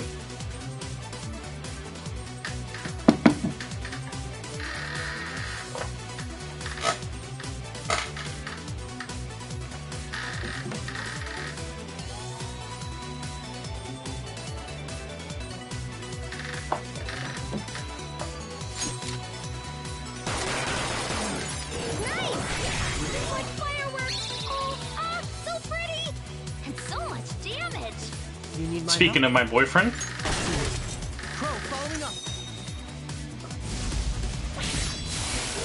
Great attack. Good work, everyone.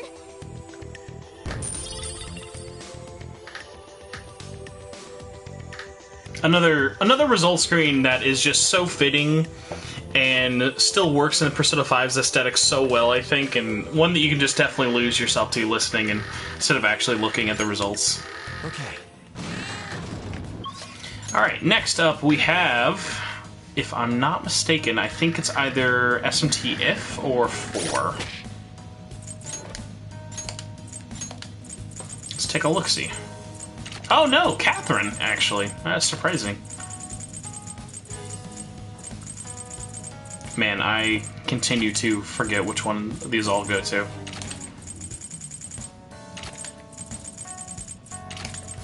Bum, bum, bum. I appreciate their commitment to making them all like canon names. They're not just like it is the Persona costume or it is the Catherine costume. They're very like clear like no these are all these are all fitting for everybody. You are not he is not becoming Orlando. He's wearing Orlando's jacket. So Joker as Vincent is just super fitting as is. On as C Catherine is great. Oh, I didn't rate and review the Persona 2 one, but Persona 2 is same as Persona 1. That's an 8 out of 10 for me, obviously. So we have Yusuke as... Oh, man, I'm gonna mess this up. That is... Oh, no. I'm gonna guess Johnny. I think. I'm gonna mess it up, though, aren't I? No, that is Johnny. Okay, good. That's good. Okay, then we have Futaba as Orlando, which is just weirdly fitting. But again, with Futaba's costumes, they all are almost never really seen, especially since her DLC costumes are never visible in battle, unfortunately. Akechi as boss, it like doesn't fit him as a character, but just the fact that we have Akechi in a white suit is so great. Makoto is the definition of a K. Catherine. Stray Sheep Morgana is a punishment from God himself. Haru as Erika is an interesting fit, and I always forget the Fedora guy's name from Catherine. Orlando. Orlando is, I wouldn't say fitting for Ryuji, but I mean, you gotta give the character to someone. And also, hey, shout out to all of these being unique costumes. And the fact that it's from one of my favorite games of all time definitely helps. So let's go and check out some Catherine tunes.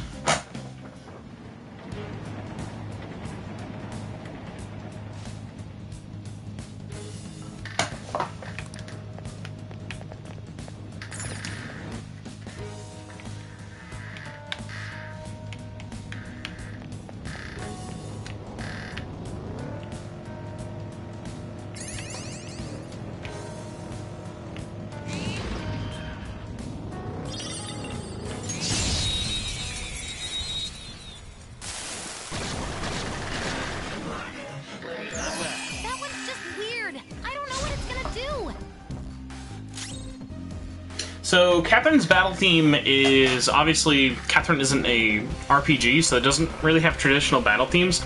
This is the song Obelisk, if I'm not mistaken. Yes, this is the song Obelisk.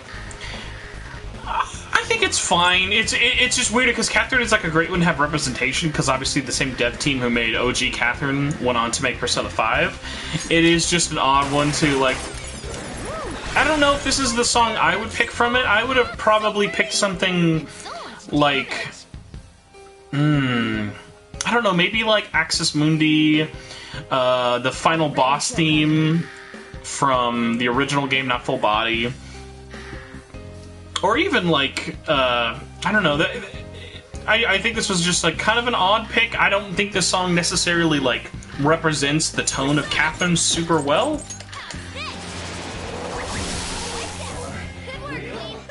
Losers. Okay, let's move on. Obviously, the battle theme being the you finished a level, for lack of better words, Hallelujah song is very fitting.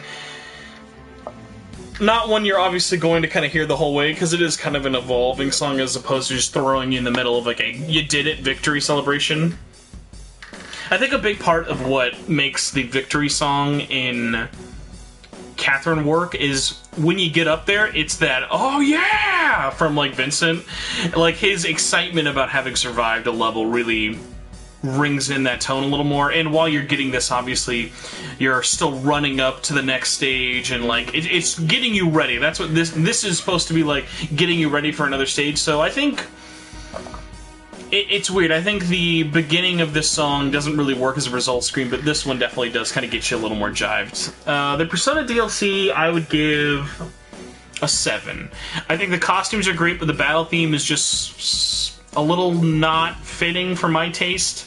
The result screen is great, but not one you're obviously going to hear the most of. So I love you, Catherine, but you're still a 7.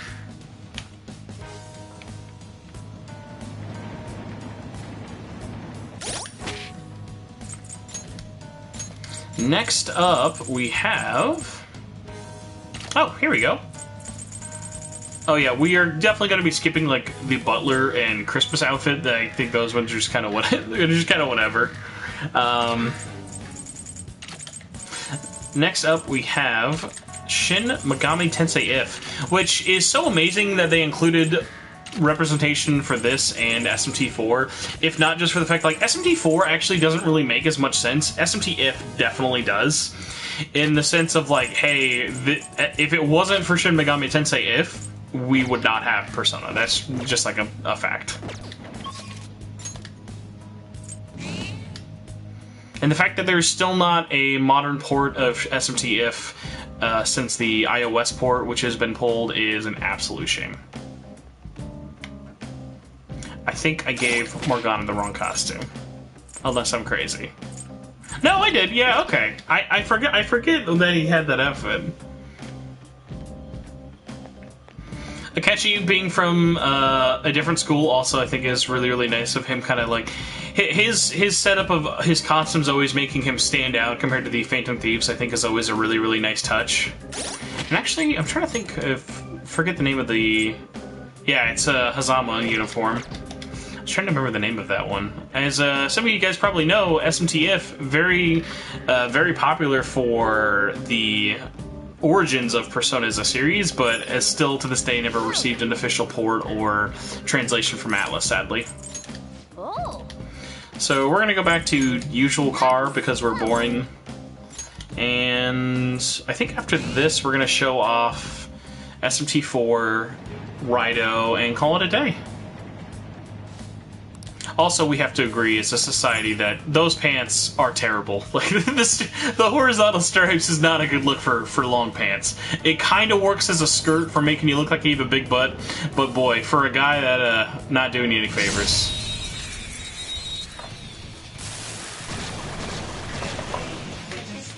Watch out, that one's dangerous.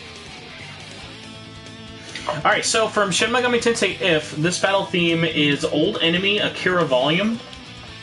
Time.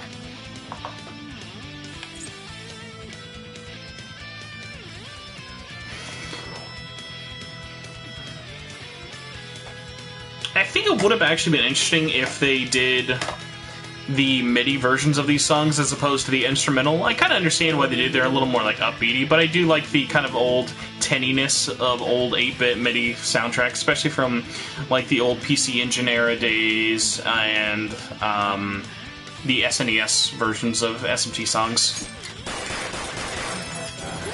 Nice! Sometimes you just want to explode. That makes 2. Don't lose. One enemy taken out. Good one, Crow. Less skills for work here. The enemy is weak, but don't relax yet. Shadows annihilated. Skull's got this. Nice! Good work, everyone. Easily the best results screen. This one is really, really great and super chill. I'd say one of the rare cases of a really great DLC that has very fitting battle music, but has just an awesome, awesome result screen. This is one that you gotta give the nostalgia bump to. You gotta give the costume representation some points as well. And the music choice or even the battle and results are just so stellar. This is a 9 out of 10. Obviously, like, you could have little criticisms, like, why does Ryuji still have his regular shirt underneath? Just, like, little kind of things like that. But in terms of, like, representation and hopefully getting more people out there knowing what Shin Megami Tensei If is, because a lot of people out there still don't, really, really love it, and can't recommend it enough. All right.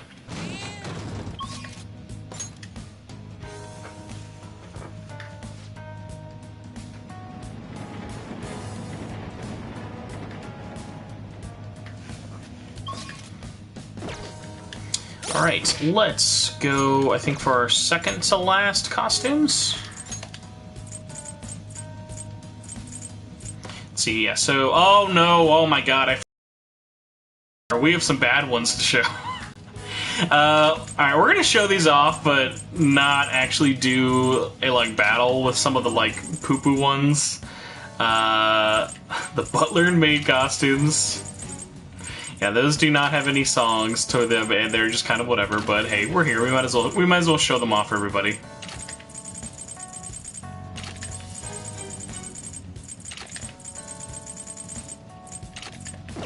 Yeah, these are definitely a choice to keep these in.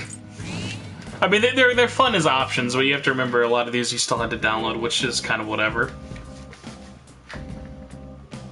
Here's just a shot of everybody. Yep, that is definitely butler and maids, and boy, let me tell you, does not help Morgana's look as supposed to be a dude when he's doing that, but hey, Persona is not a stranger to cross-dressing DLC. Next up, we have the very weird Christmas outfits. These were free, but also offered on a seasonal basis.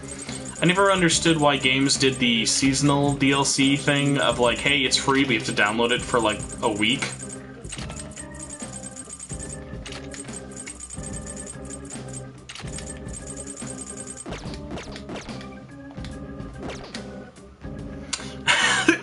I hadn't seen Akechi's in a while. Yeah, these are weird. These are just weird costumes. I'm sure it does something for some people, but with the exception of Skull looking so leather-bound and Christmassy, and Reindeer Futaba, these are just kind of like, it's cute, but it's like, I would never use this. All the free ones, they just get a pass. They were free for, they don't even deserve the time for a review. Let me tell you right now, these outfits and this DLC pack is already going to get a 4. It's a 4 out of 10. The fact that you had to pay for these is insulting, and they were from one of my favorite Persona spin-offs of all time, Persona 4 Dancing All Night, and are just the worst. Almost all these costumes I find insulting to the eyes, and I can't really say a lot good about it.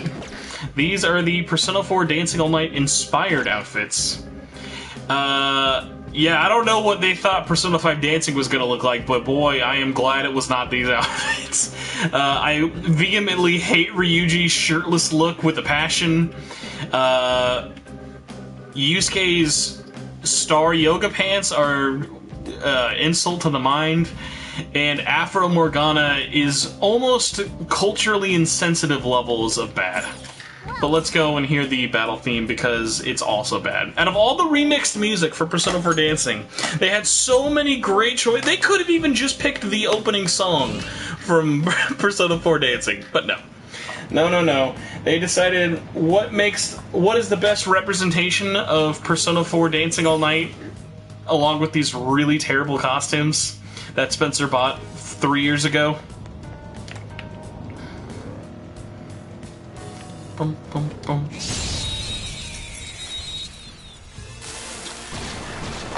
It is Reach Out to the Truth on Persona stage.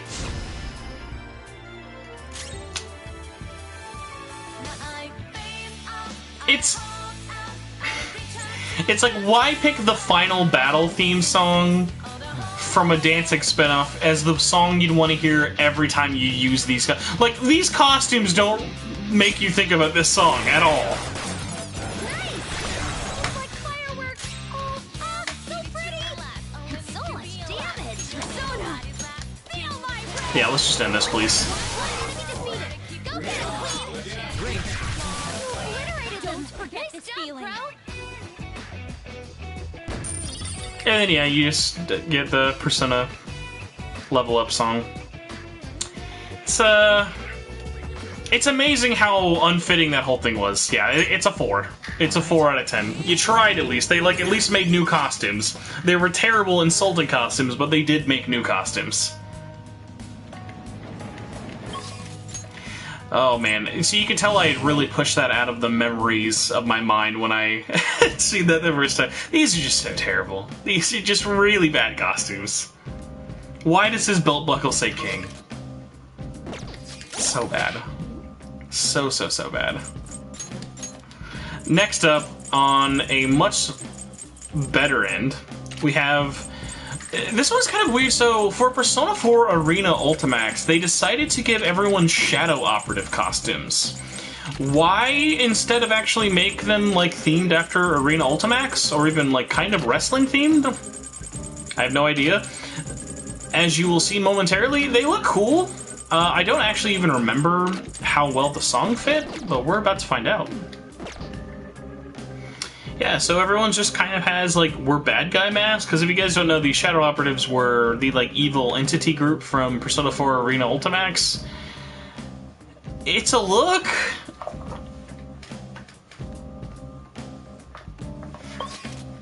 And let's go hear the one song for Persona 4 Arena now. See, I remember what song they used for the battle. I do not remember, though, what the results screen song is. That one I'll be curious to see if that even remotely fits, or what they choose. See, imagine how cool it would be if for the arena costumes, the announcer was the results screen.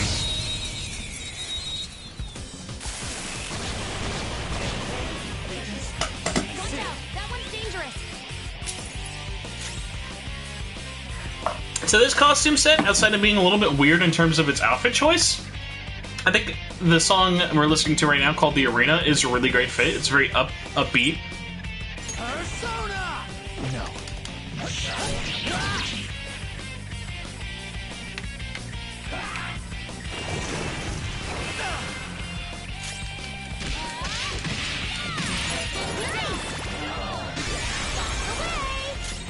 Persona!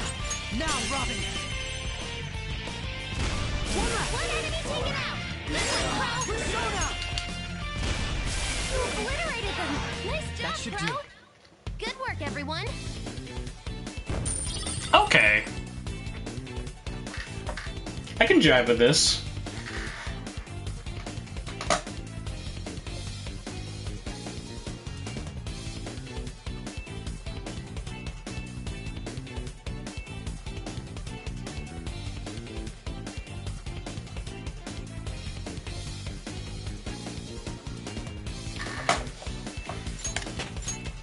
Yeah, a solid DLC pack.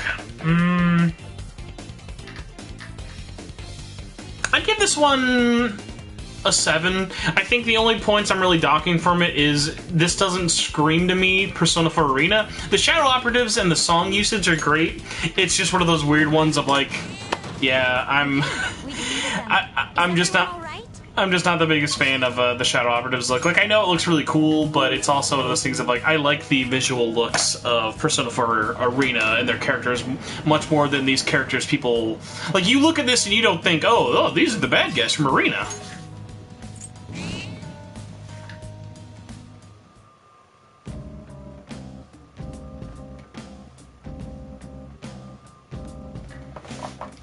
Okay, next up, I think we actually now only have 2 left, as I forgot some of those other DLC costumes existed. Alright, we have SMT4 is what we're going for next with our Samurai.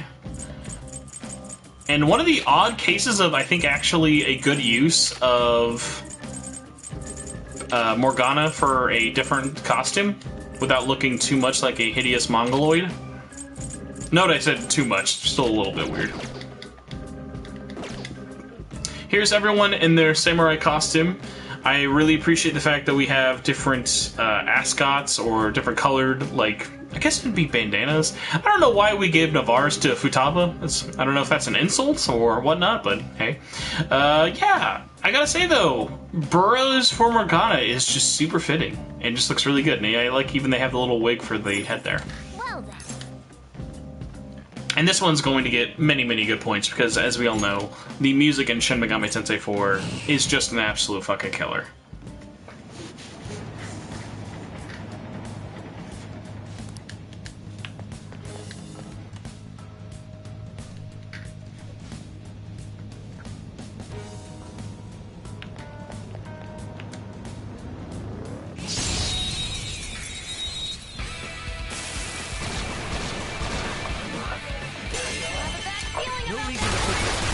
Yeah, the most appropriate way to open an SMT4 battle by hailing bullets on everybody. So here's the Tokyo theme, and it's just great. Yeah, like, if this doesn't get your blood pumping, I don't know what will. It's just such a great song. Just like I thought. And that results screen just... It's so ominous and mysterious, and I feel like it's up there with SMTF in terms of it. Just like when you hear this song and you can like close your eyes and imagine like the world of like Mikado and like Tokyo and everything going around. It's so great. This one I gotta go 9. This is another 9. Like, this is another top tier costume set. The music is perfect, the outfits are perfect, they're not too rinse and repeat. It actually makes Morgana not look terrible. So, just a really, really great time all around. What do you think? I think I'm gonna forget it. But I appreciate you for trying. And our final, last but not least, DLC showcase is one of the crazier ones that we actually got that I still can't really believe is a thing. And if you guys want, while I'm getting the costumes on, if you guys have any other last questions, once we're done here, I'm pretty much just going to plug the social network stuff for the show and wrap it up here. So let's put on our final costumes, not our outfits. There we go.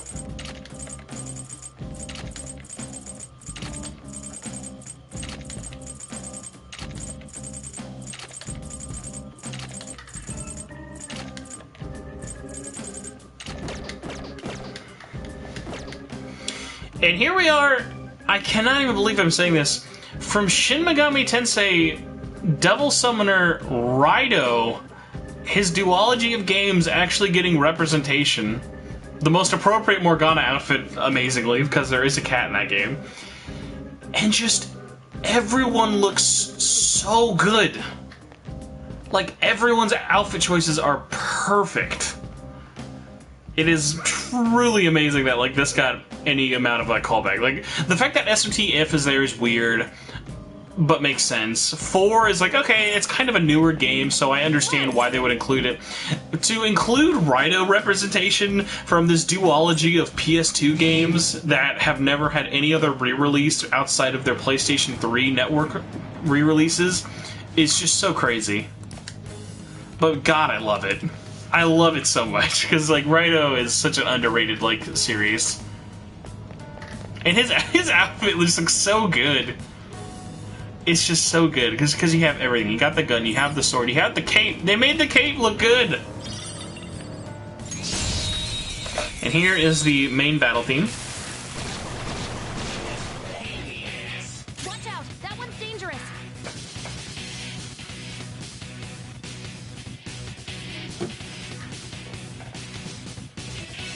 Calm down.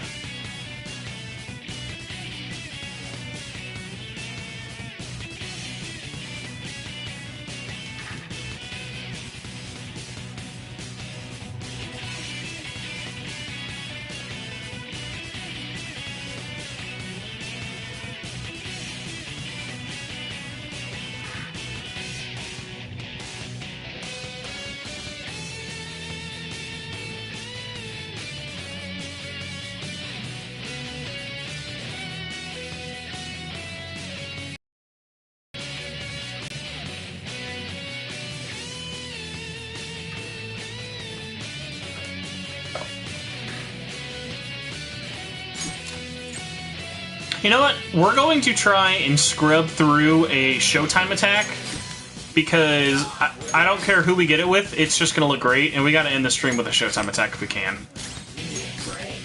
Although, yeah, I guess actually... Yeah, it might take a really long time if we try and get them to hurt us into enough getting one.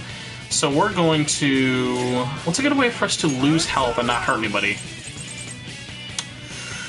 Ooh, he's definitely got, like, no choice at all. She can use buffs, at least. No, that's gonna up everyone's defenses, so it's gonna be counterproductive.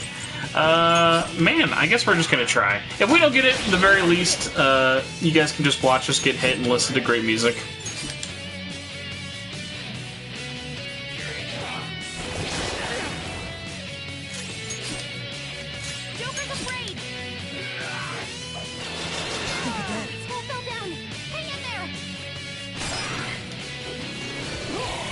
Oh, great job. You're doing exactly what I need. Keep beating the crap out of my team. So, for Showtime attacks, you need 2 of, I think, 5 different triggers to set off. A party member either needs to be below half health, a party member needs to be downed, you have to be basically really outnumbered. There's a couple other factors, but the game never explicitly says it. It's kind of to make it look like it's a desperation attack, but there's never any way to advertently trigger it, which kind of makes it a little frustrating for costumes. But if you basically get the crap beat out of you enough, you'll get something to trigger eventually.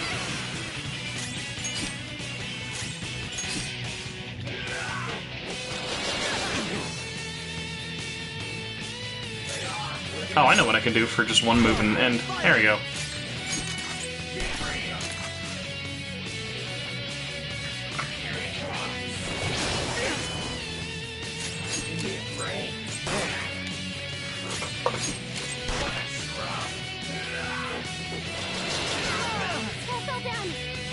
Yeah, we gotta be close now.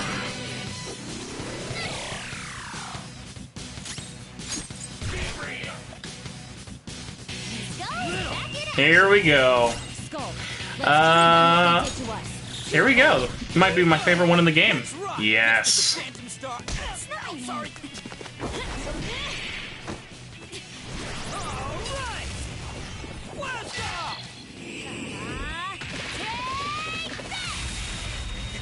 That was great.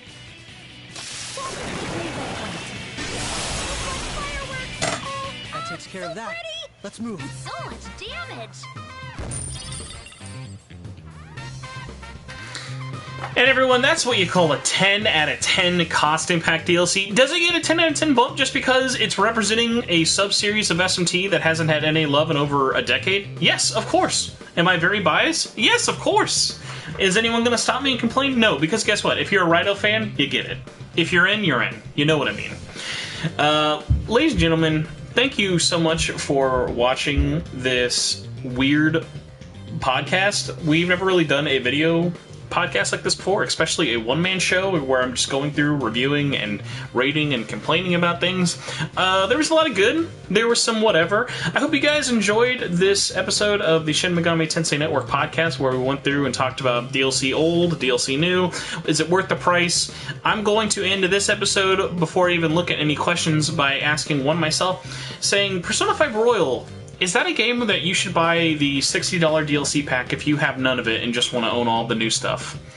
I say, if you are like me and you enjoy any of these costumes, it's tough. Because I bought it basically for the sole purpose of showing this off for everyone here. And even that, I know that I shouldn't have paid for it. Listen, everyone, I was the first person, as soon as this popped up on the PlayStation Network, the first thing I did is I bought this DLC pack for $60, and I gave it a 1-star review, because I knew that that is fair. It is not worth that much money for all those personas you get, as well as even the battles and the costumes, because a lot of that, not even a lot of that should have just been included. And at the end of the day, I think get the costume packs you want, skip the personas, the challenge battles, you know if you want them or not, but leave the $60 one behind. You're not missing out that much. Get whatever costumes you feel are necessary. Thankfully, a lot of the classic ones we just went through at the end are all now free for Royal owners. Also, a little bit of a shout out, guys. I know they're never going to listen to us just because we're a pretty small podcast, but if you are someone out there who enjoys playing Persona 5 and did not feel the need to get Royal, let Atlas know, hey, why do I still have to pay for the DLC? The game is now officially 3 years old. It came out on April 3rd in the West for America and in Europe. And I think the fact that they're giving away the DLC for free for owners of Royal and not for people who supported the game possibly up to 3 years ago, it just leaves a little bit of a bad taste in my mouth, and I think that it would be a really nice show of goodwill if Atlas West said, hey, this DLC is just free for everybody. Because right now, if you want to own all of that classic DLC I just showed you in the original Persona 5 on PS3 or PS4, you've got to pay over... You've got to pay at least like $60. No, actually $80 or so for all that DLC, and it's just not cool. Especially because, like, if you're giving it away for one system, why not make your original supporters get it for free as well? Free treatment for all. That's just my little mini rant. Don't buy the $60 DLC unless you're crazy. I didn't buy it because I wanted to support Atlas. I bought it because I wanted to inform all of you guys. Kasumi's outfits, I don't know what I'm going to do. I've seen them all.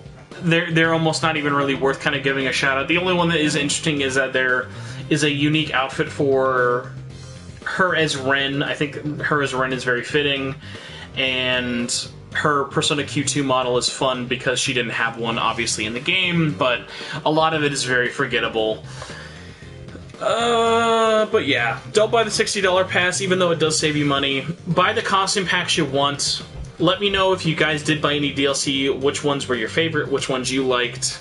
And yeah, let's see if we have any questions before we wrap up. Okay, unless I'm forgetting anything. Another general Royal question. How much more in control do I feel? Managing social stats and confidants are a lot easier. So, the extra time you have at night definitely does make getting your stats maxed out a whole lot easier.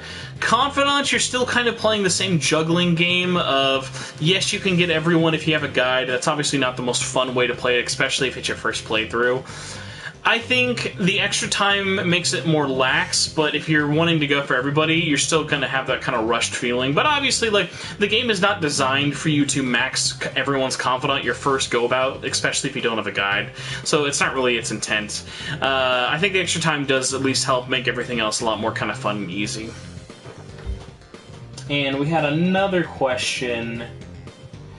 How do I feel like a more neutral addition to the Persona 5? Oh, okay. I think I might be reading along. Who do you feel is a more natural... Oh, okay. Who is a more natural fit into the story, Maruki or Kasumi? Thanks for not giving Jose a shout-out. Jose, obviously, #1 new character. Kasumi is interesting. She is not a typical new girl, perfect at everything kind of thing. Her story is about her being an honor student with all eyes on her for gymnastics, but as the story progresses, it definitely shows the effects of that and how it affects her. She has some stuff I won't really want to get into for spoilers, but she is so ham-fisted into the story, and her interactions are literally 90% of her interactions are with Joker only, and very rarely with other people, and it just kind of suffers from the fact of, like, hey, she was a new character. Like, they weren't going to go retro... Like, the main story, Persona 5, does not fit to add her in there. She's just kind of intermittently placed in the moments where nothing's happening. So that's a bit of a bummer. I like the idea and the characteristics of Dr. Maruki a lot more than his execution. I think having a guidance counselor basically give free therapy sessions and having a moment for him to kind of connect with all the Phantom Thieves is really nice and interesting.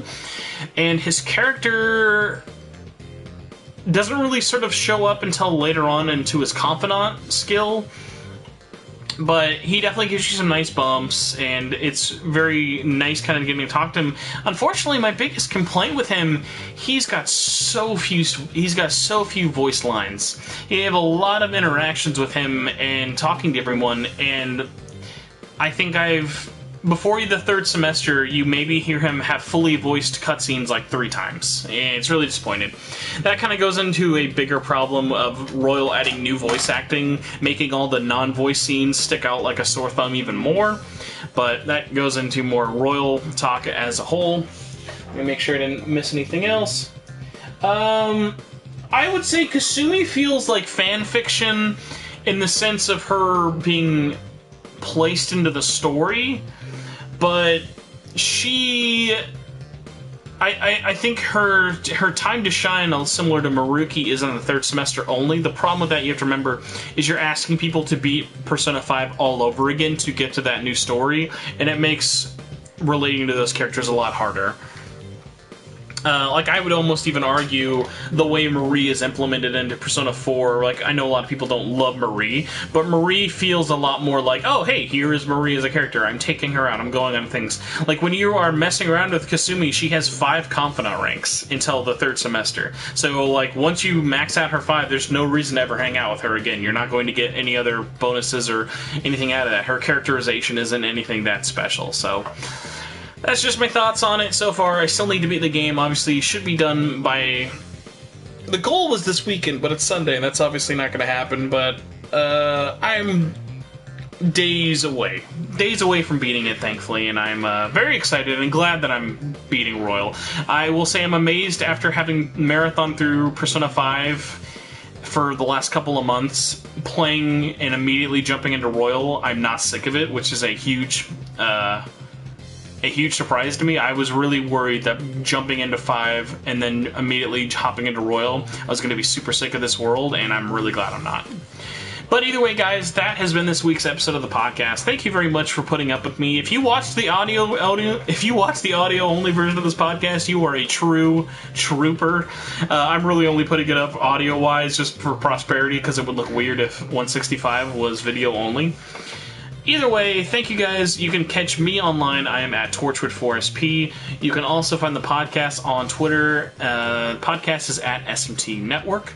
You can find us on Facebook at facebook.com/groups/SMT Network. You can find our YouTube channel if you would like to watch this and other videos that I post on here by just going to youtube.com, searching up Shin Megami Tensei Network, or looking at my name, which is Spencer Presley. That's in the show notes below. If you are watching this on YouTube, I would super appreciate a subscribe. We are really close to 500. I say we, but this is a one-man show. But hey, I apparently am a one-man network as well. But no, that's not true. The network is everyone listening. If you are listening to this, and if you are a fan of Shin Megami Tensei or Persona, and are a fan of SMT Network, we are one big network. That's why I say we. It's a journey getting to 500 subs. See if there's anything else for me to promote and pimp. Not really. If you guys are enjoying Royal, please feel free to let me know in the comments what you were thinking. Try and stay spoiler free if you can. I want to hear the good, I want to hear the bad. If you are playing with the new localization and all that fun jazz, I want to hear what you think of that as well. But you guys have heard this result screen for far too long now. It is, I think, time to finally wrap up the show. Either way, guys, thank you very much for listening to this weird experiment of an episode. Have a good one. Okay. No major setbacks. Let's continue on. Alright, everybody. Before this episode is ending, and by episode I mean live stream, because this is not part of the podcast, I need to get everyone who's watching opinion on this. So, I started the stream playing a song, and I'm going to end it with the same song. It's something I can really only show off in the Thieves' Den. I can just quit, yeah. We don't actually need any of this saved.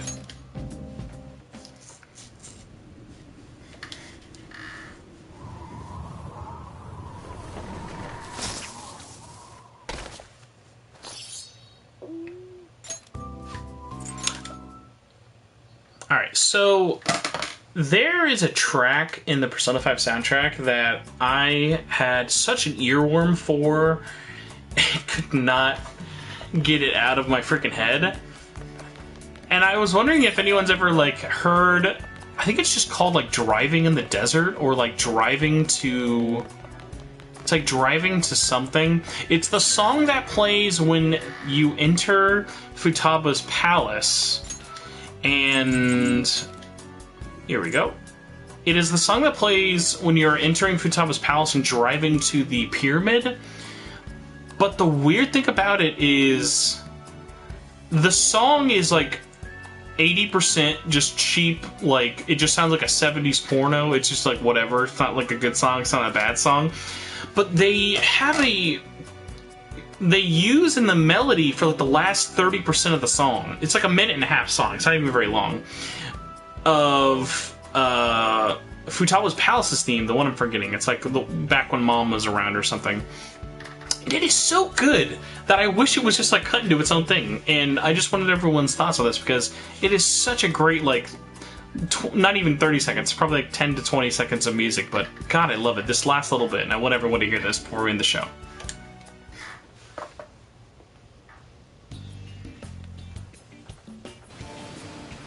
So as you can see, it's very like, okay, you got like the kind of like cheesy, like porno vibe going on. It's stuffy. Yes, I know. But it still beats opening windows to the hot desert air. Hey, can I have a drink? Didn't you have mineral water? I drank it already. How are the guys?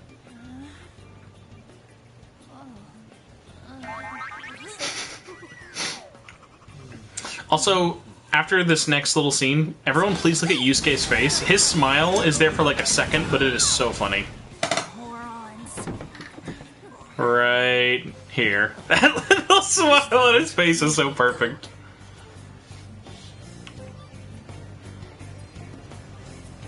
So this moment where it's playing this song, if this was like its own like 3-minute song where it just like has this take of that palace theme, I would be so in for it because that is so good. Alright, and I don't want to just end this episode with me just making everyone have to listen to me vent about dumb stuff, so we are going to play a quick game of Tycoon. As a PSA for everyone playing Persona 5 Royal, play Tycoon! This game is amazing. Alright, who do we want to play with? Let's try and play with...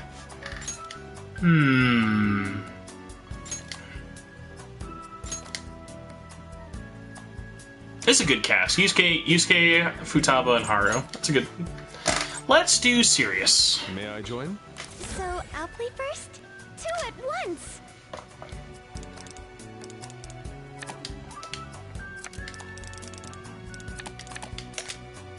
Pass. This game is mine. On to the next person.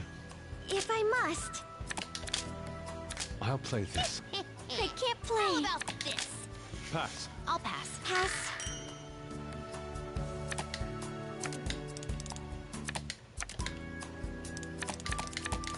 Jesus, really good RNG there. Revolution.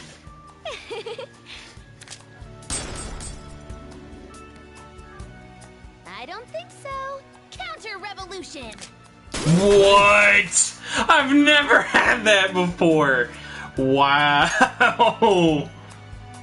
I'll start small. Maybe this? I'll end This girl is So, insane. it's back to you. Counter revolution. What next level Tricky. trickery is this? I can't play.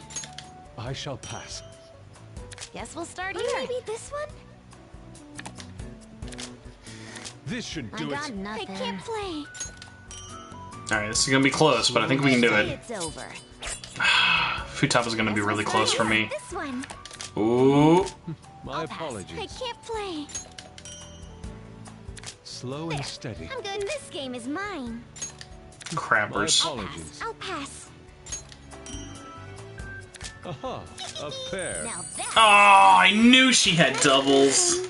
Oh, I knew she had doubles. A natural progression. Screw you. You're ending it? Rich, huh?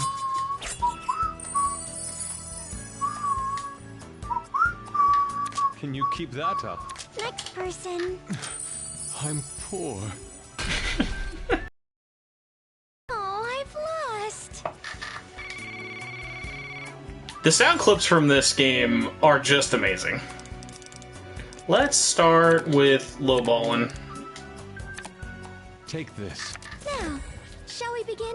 Oh, I've got a pair. Yeah, she does. Oh, because I have to do two. You're thinking too hard. I'll How's pass. this? Well, I gotta play this. How about this? Oh, sneaky bastards.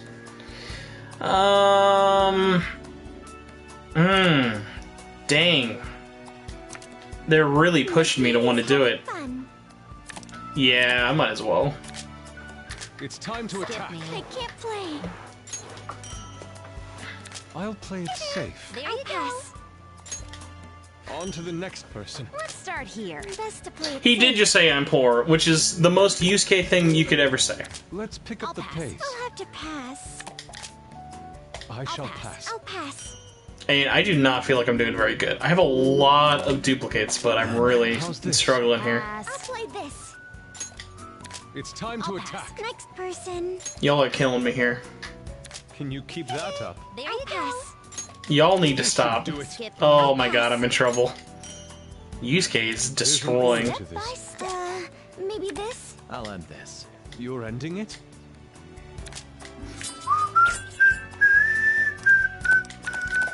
Then Thank you. On to the next person. Okay. Pass. I got nothing. If I must.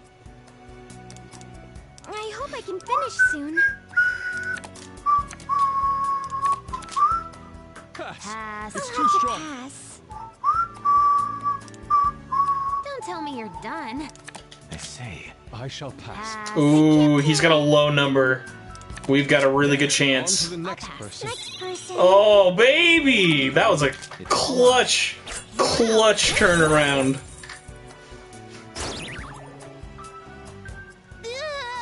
I messed up. It's a fine thing to be rich. I'm poor.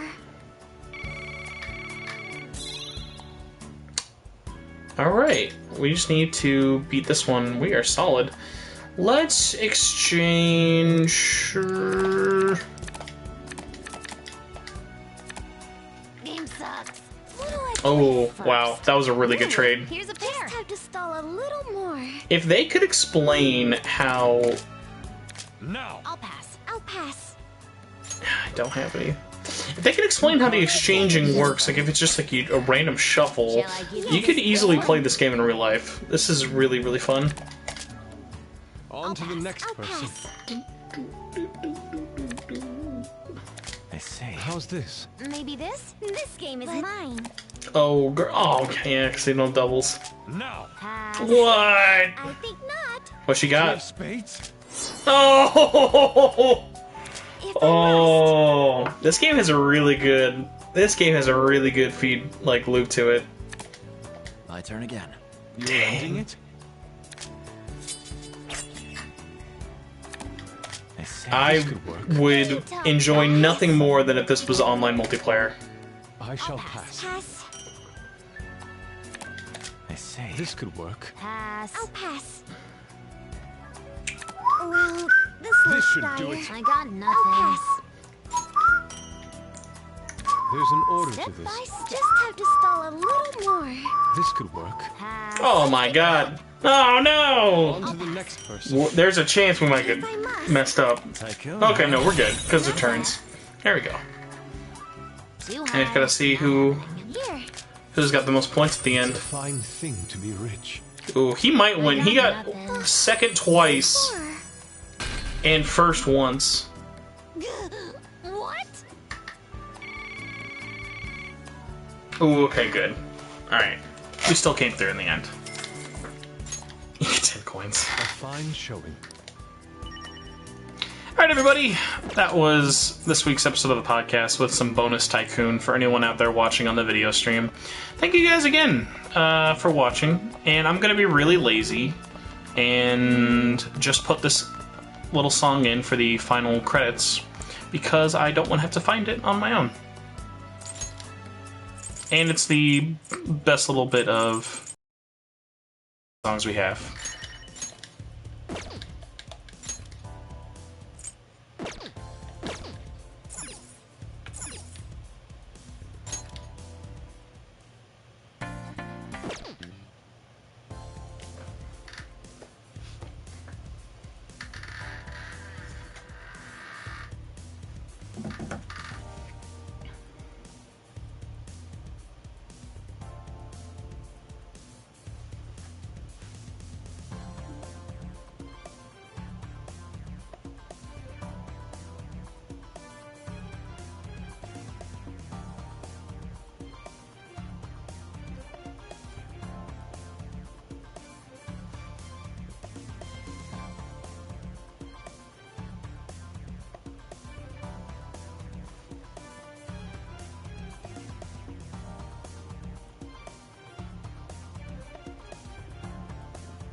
Bye, everybody. Have a good night.